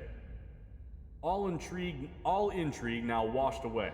I know where it leads, and I know what secrets the stone that lurked in the forgotten basement of the clinic had to share with it. Now the clinic holds a new horror. Somewhere beyond the narrow hallway leading from the house proper into the doctor's office, there is a monster preparing to do something unthinkable. I grasp the handle and turn. Dr. Kelly emerges from the shadows and levels a firearm in my direction. I instantly notice it's not a proper rifle, but some kind of tranquilizer gun.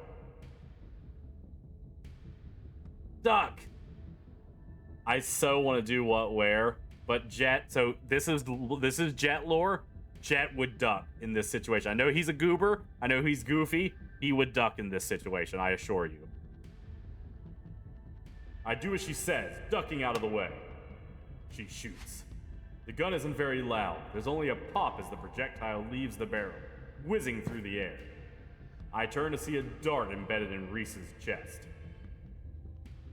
He pulls the tranquilizer dart out from between his ribs, heaving heavy breaths as the drug courses through his system. You're going to have to try harder than that, you... No. How did you... As if you could hope to stop me, you pathetic waste of flesh. Hi, Reese. Tabby is the best girl. I would hear no arguments. True. I am not the unthinkable. He can do me whenever. I just realized what you're referencing. He's about to do the unthinkable. Jesus Christ. I love how at this point Tabitha is just, ugh, of course this person is also paranormal. On my way, don't die. Right? That's why she's best girl, like Casper said. Before Wayne takes another step down the stairs, paint flows out between the cracks in the wood, Reese's panic pulling in a mob of furious creatures to hold his enemy in place. The artist darts away, but his creations continue their work in his absence. Dr. Kelly makes her escape down the hallway as Wayne is overcome, glued in place at the top of the stairs by stiffening globs of paint. I run forward, braving the onslaught of Reese's creations, dodging them as best I can as I try to see where Dr. Kelly went. The door in front of me is smothered in paint. Hey, Oh wait, I have an idea. Dr. Kelly's voice creaks out of some unseen speaker. You, Jet Black. I'm stuck in the safe room. I can't help you from here, but you can help the both of us.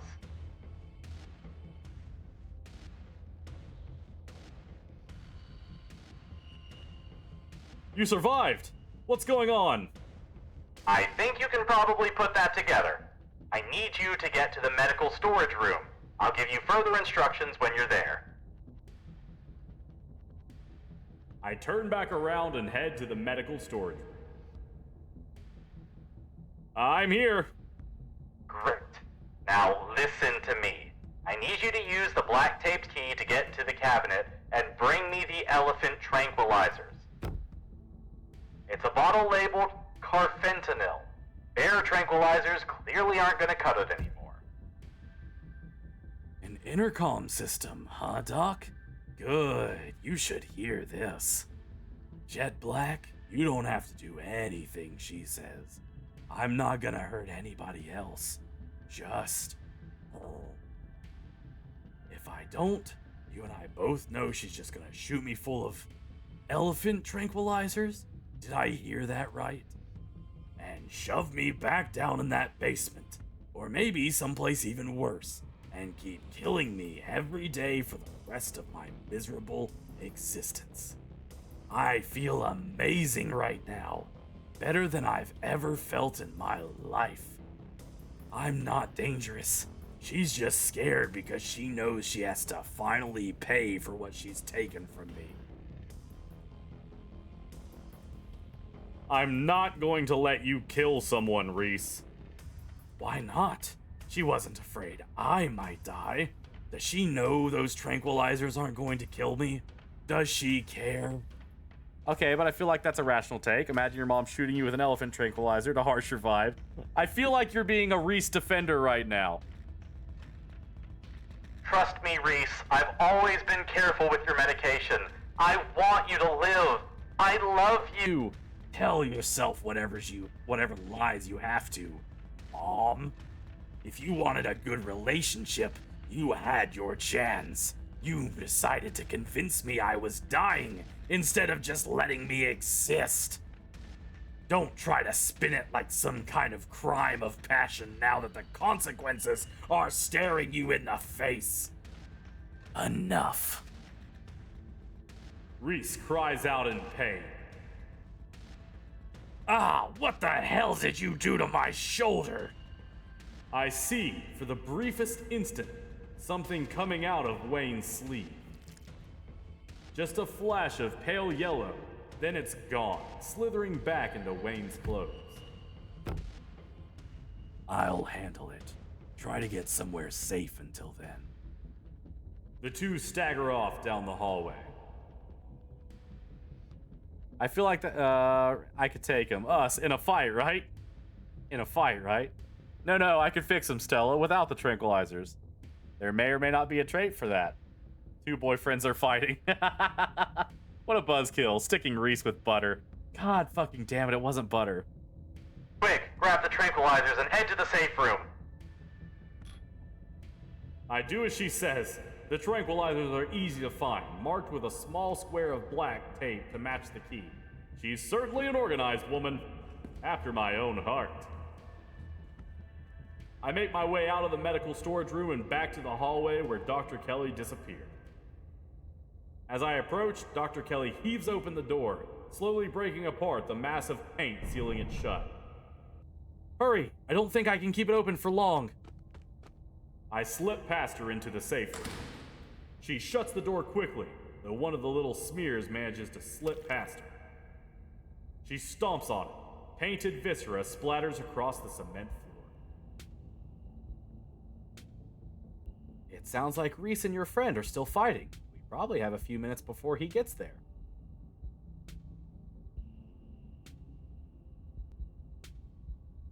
Ooh, that's a fun option. You didn't walk me to the door after my exam earlier. You must have known I might have gone looking for something. Why didn't you make me leave? She sighs.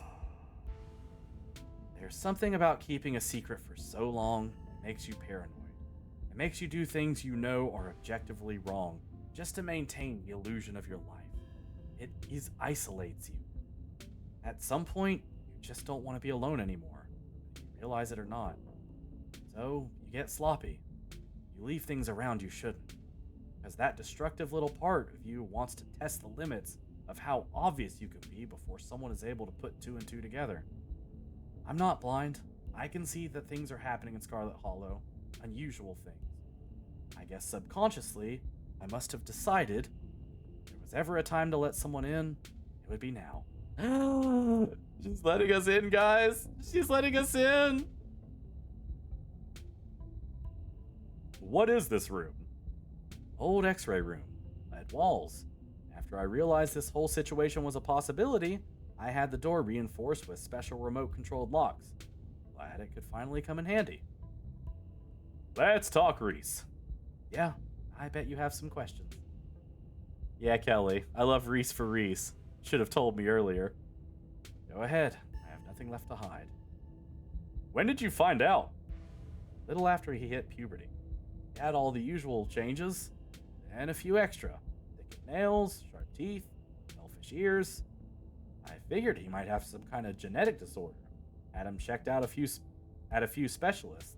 There was nothing obviously wrong with him. When did you find out he was a hunk? Then we had an argument, and he changed right in front of me. It was nothing like what he is now, just a couple inches and some facial abnormalities, enough to be noticeable. I was scared.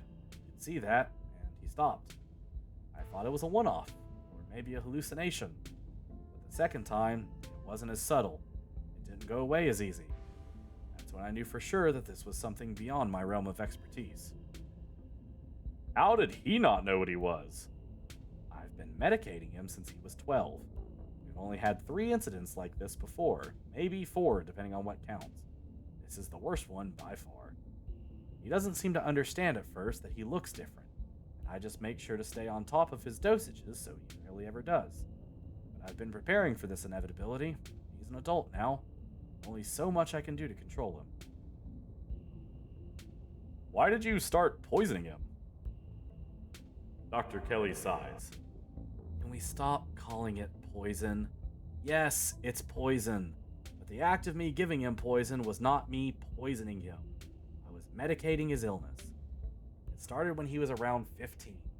I've been giving him increasingly high doses of Klonopin, but his body kept adapting and his symptoms would come back, especially if we ever fought. But I couldn't keep ordering all those drugs. It was already suspicious and I could risk losing my license, especially if anyone ever found out what I was using them for. Someone approached me with a solution. I took it. And I've been dealing with the emotional and mental consequences of that decision ever since. Who approached you and what did they say? Dr. Kelly gives you a long, hard look. Don't want to talk about that woman. But screw it. I might die tonight. Sure, I'll tell you. It was Sybil. I don't know who the hell how the hell she found out. Maybe Reese had an episode while he was over at her place. Who can say? I thought she was insane. She was telling me to give my son ricin like it was a mystical mountain folk cure for fussy teenagers. She was right though. And I hate that. I hate the power it meant she had over me. Still has. Don't trust her, Jett Black. She puts on that sweet old lady act, giving everybody tea and talking about healing magics or whatever. But she's a snake. I'm having Reese withdrawals. I hope he kicks the door down. What is he? At first, I thought he was some kind of werewolf. But if he is, he doesn't follow any kind of full moon rules or anything. Silver doesn't do shit to him, and you've seen what he looks like. It's just weird. I almost wish I could examine him while he's fully transformed. I'd be fascinated to know what happens to him, or how his body does it. But he seems pretty hell-bent on ripping my throat out, so I guess that'll just have to remain a mystery. Was his dad similar? A strange little smile creeps onto Dr. Kelly's face. I wish I knew. Reese just kind of happened. I wasn't seeing anyone. I just woke up pregnant one day. I know how impossible that sounds. I'm a doctor, for Christ's sake.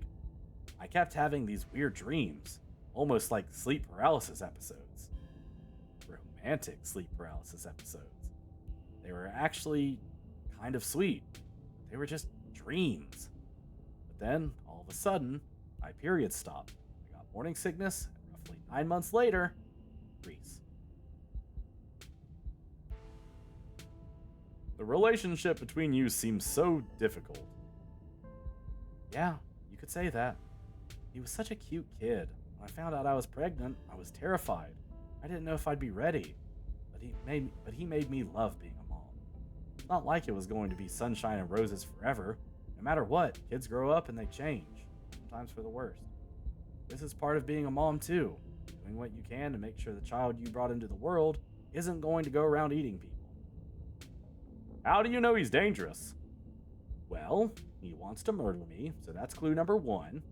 It's not like he's usually a violent kid. He's mostly just sad. But every now and then, we butt heads, and that's usually when this side of him comes out. Imagine if this happens anytime he gets frustrated with anyone. Imagine he gets road rage one day, turns into a 12-foot tall monster with a million teeth, and rips somebody apart in the middle of a major metropolitan area. Yeah, he's dangerous.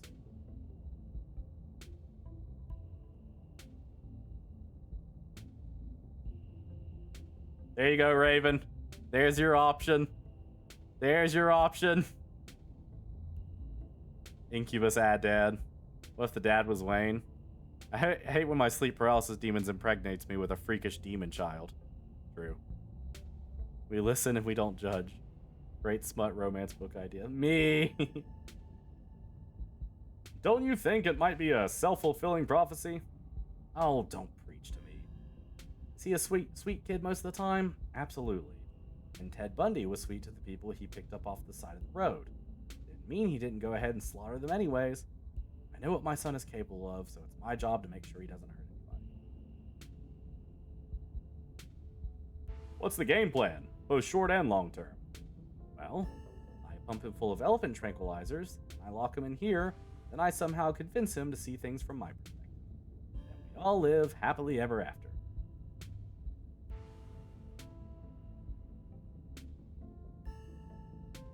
I see no flaws in this plan.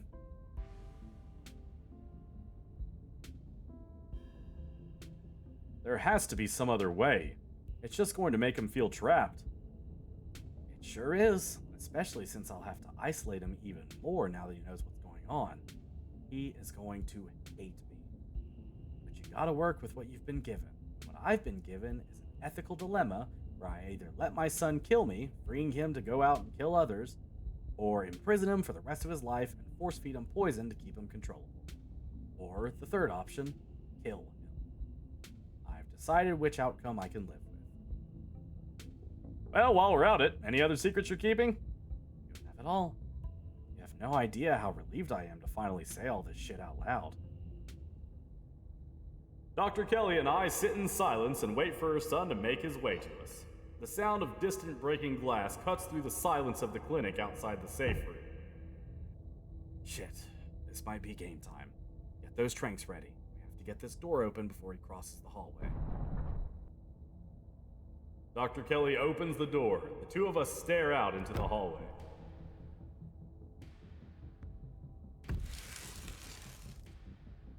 Is it still a wood, Raven? Is it still a wood?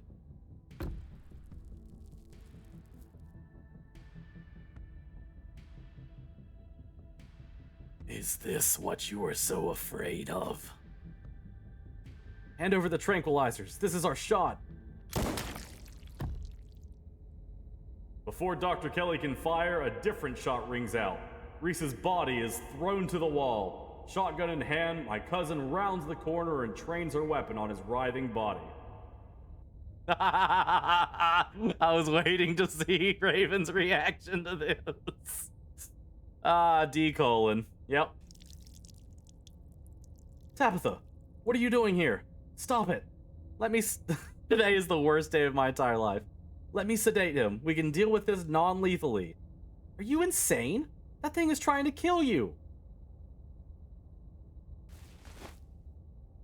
I leap forward, placing my body between Tabitha and the whimpering Reese, his face already trying to stitch itself back together as he writhes in the ground. He's not dead. Jett Black, what the hell do you think you're doing?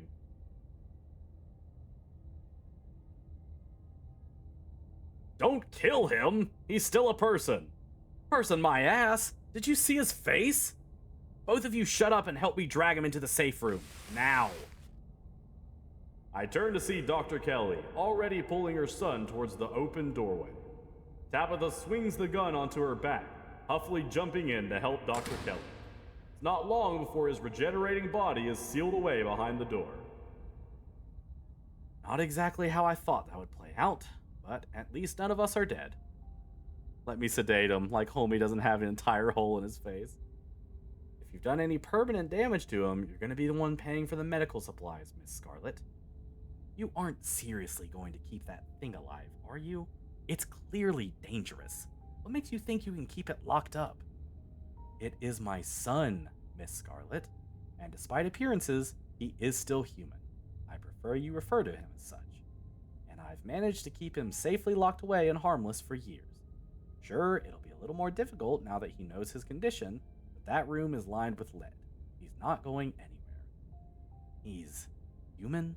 Are you sure about that? Are we talking about the same guy? Trust me, I've done genetic tests. He is human, somehow, and it's my job as his mother to protect him, and to protect people from him. It's not a burden I take lightly. You don't have to worry about him getting out anytime soon.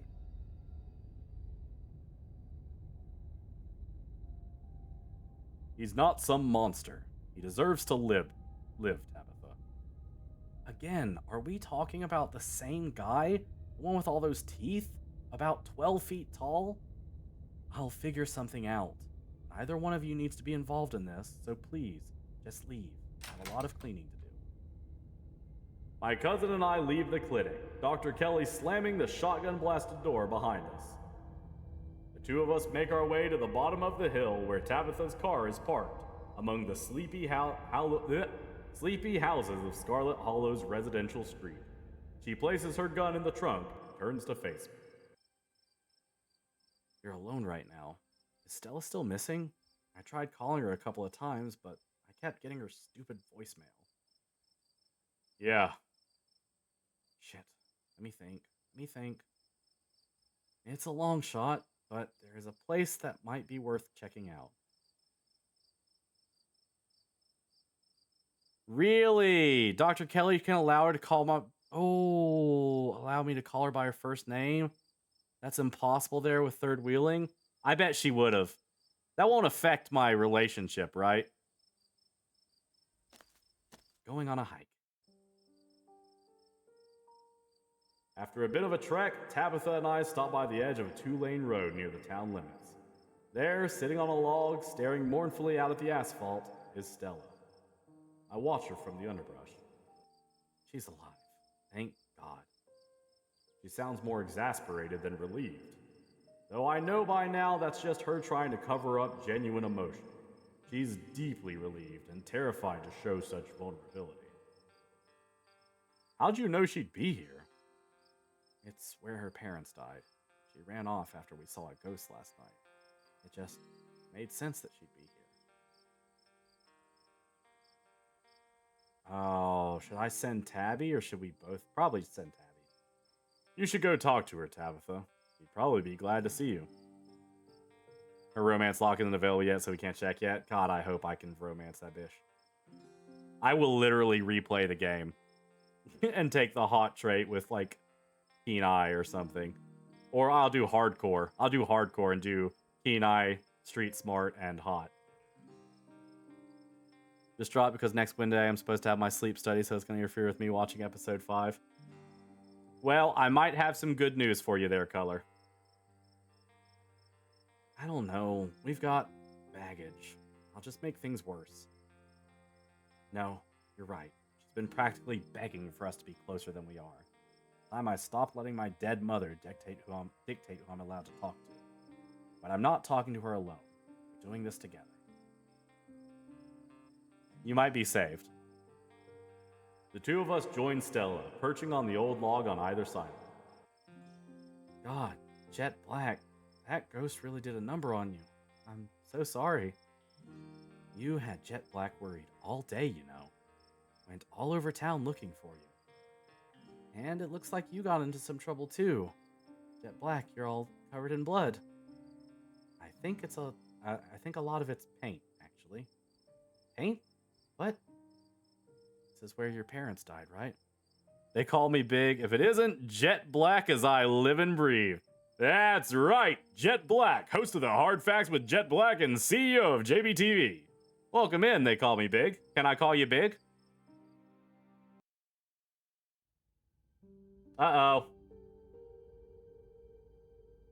Levi! Good to see you again, Levi.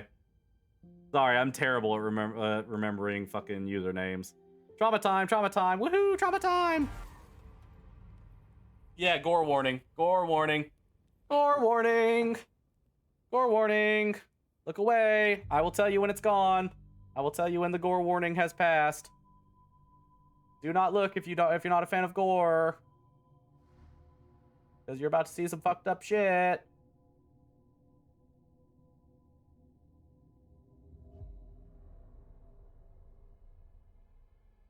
What could be worse than what I just experienced?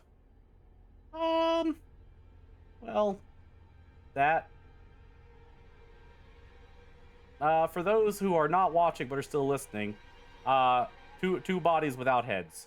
Two bodies without heads. All right, gore's gone. Gore's gone. You can look now. You've been sitting here all day? Yeah. Just waiting. All right, train. You don't need to honk for 30 seconds straight. Jesus fucking Christ. Can y'all hear that? Silence falls over the three of us. The wind rustling in the leaves and the sound of night insects carry on around us, muted in the still night. Nothing happened, though. That's probably for the best. Tabby, did I do something wrong after the accident? What? It's what I did to Pinky in the Hunger Games, damn. There's whole years of my life that feel like they just never happened. Like every time I try and remember them, it's blank. I have all these videos sitting on my channel that I don't even remember filming. It's scary. Did I do something to push you away? No. All you wanted to do was talk to me. But Pearl Ann wouldn't let you near me. Oh. Man, fuck Pearl Ann.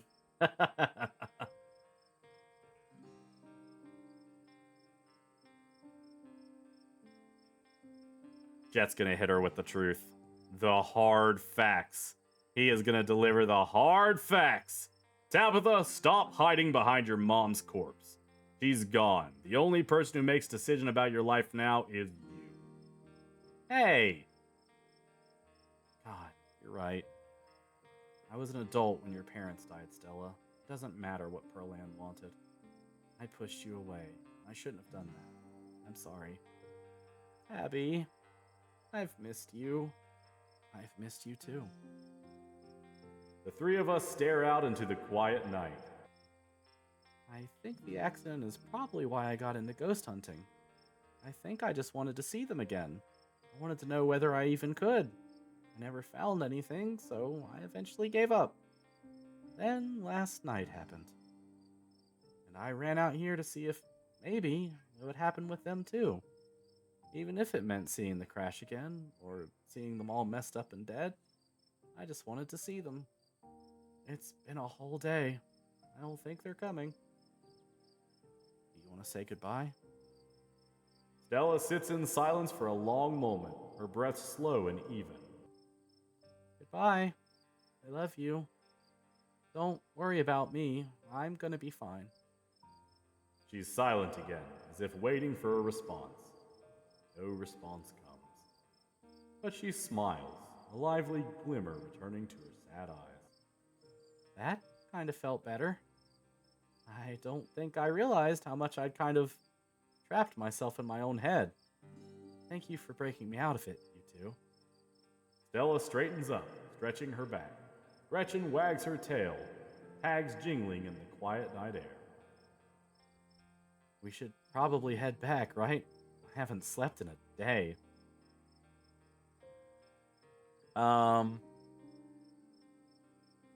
Yeah, I want to tell her. Before we go back, we should tell you about what happened today. Oh? Are you sure about that, Jet Black? It's too late. The cat's out of the bag, and now the two of you have to tell me about your misadventures. Tabitha and I relay the events of the evening as best we can. Saying it out loud somehow makes it feel less real, like we're sharing the plot of a horror movie, not something that actually happened to us. Have a great stream. I only had a minute to stop by and say hi. Drop me a DM when you have a minute. Let me know where you landed RP-wise. Good to hear your voice. No problem, Big. I do have something coming up very soon. I'm starting my own GTA RP server, just so you know. Hope you have a fantastic rest of your night. Oh my God. That poor guy. And poor Dr. Kelly. This just sucks for everyone. And Tabby, you just brought a shotgun there? I wanted protection. Hopefully Reese and his mom can work things out. We should try and visit him tomorrow. You two can do that without me. You know, I think processing just the one traumatic event is enough for the day. This new one's going right into the void. At least until we get to the end of the week. The three of us and Gretchen make our way back through the woods before arriving at Stella's house. This is me. Thanks again, you two. Come on, Jet Black. I think there's a carton of ice cream with the Scarlet name on it. Tabby, wait, before you go. Look at the plushies. Look at that. I love them. I love them. Look at them. Sorry. I'm normal. Stella wraps my cousin in a tight hug. Don't be a stranger, okay? Never again. I promise. Yes. Tabitha and I quietly return to the estate and make our way to the kitchen, where she pulls out 2 pints of banana chocolate chunk. She puts one on the table and wordlessly thrusts the other into my hands. I'm sure there's a lot you want to talk about, but we're both here, we're both safe, and we've both had a long week. Let's just exist together. We got the ice cream, chat. She didn't share ice cream with you? That's because you're a little bitch. It's because you're a little bitch. No, I'm joking. I'm sorry. Sorry, that's mean. That's rude. I'm just happy for myself, and I express that by bringing down others so I can feel even mightier. Children have no chill. I'm sorry. That has to do with my little announcement of the next episode. I don't know what her fucking deal is. The two of us stand in the kitchen, quietly eating banana-flavored ice cream while Frou-Frou purrs gently in her sleep nearby, an oasis of calm. But as Tabitha's spoon scrapes the bottom of her empty pint, the moment ends. All right, I'm off to bed. You should try and get some sleep too. Here's hoping tomorrow is uneventful, right? Thanks for this. My cousin leaves for her room, my body breaking down from the stress of the day's events. There's nothing left for me to do but head to bed. I'm sorry if you hear Raina. It's getting around her bedtime, so she's just a little mad.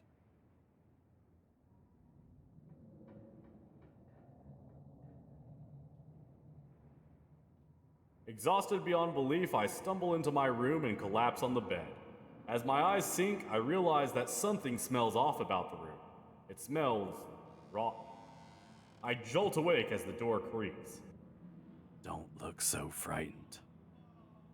I was just going to say goodnight. And to give you a word of advice. Tabitha won't be around tomorrow. Too busy at the mines. Forbidden places won't be forbidden without her there to stop you. And you might be surprised at what you find. Until then, sleep well. Wait! Wayne pauses at the door. Yes? Did you know Reese was like that?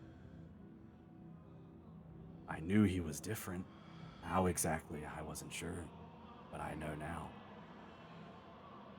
But now I know instead.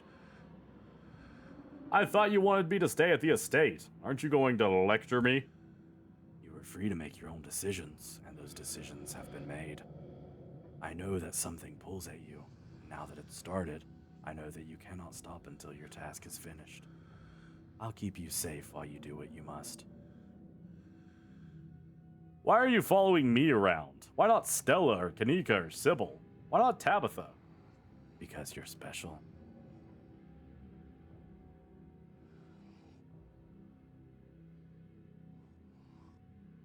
But why? Why am I so special? You simply are. Do you not feel the ties that bind us? They are unbreakable.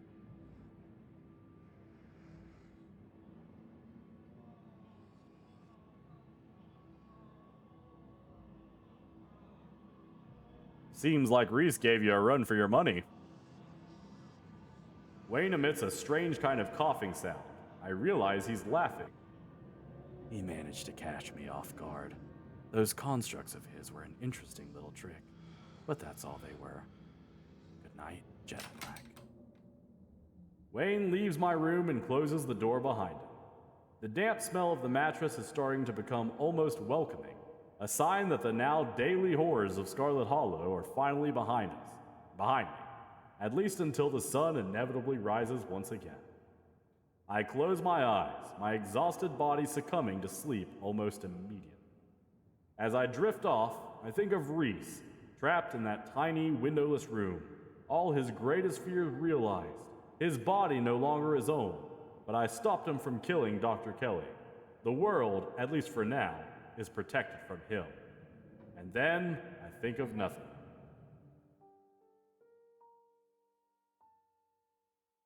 And that is the end of chapter 4. My goodness. So, obviously, this went on a little bit longer than my typical stream would. So, hold on. We're gonna do this little number. We're gonna do that, and we're gonna do this. And we're gonna do that. So this went on a little bit longer than my typical stream does. And this is what I was talking about, Color. I think next chapter I'm actually going to play on Sunday, on this coming Sunday. I think because that's my 5-hour stream, you know, that's my longer one. Like I have more time because chapter 5 is a fucking doozy, and especially at the pace I go because I'm reading and narrating everything. I kind of need that extra time. Otherwise, I'm going to have to break it into 2 streams. And I just don't really want to do that. So, Chapter 5 is going to actually be coming this Sunday. I am going to wrap up stream because Raina is freaking out. If you enjoyed the stream and you're not already part of the Discord, please join it. We're a fun little... We have fun in there. We share jokes and memes, and you get an announcement anytime I go live. I hope everyone enjoyed the stream. I very much enjoy playing through as Jet Black. I'm getting some things that I've never gotten in other playthroughs before because that's not, I don't usually play as Jet Black. Today is the last day for cheapest price of Scarlet Hollow. Oh, wonderful. Thank you for saying that, Color. Anyone wants Scarlet Hollow, get it today.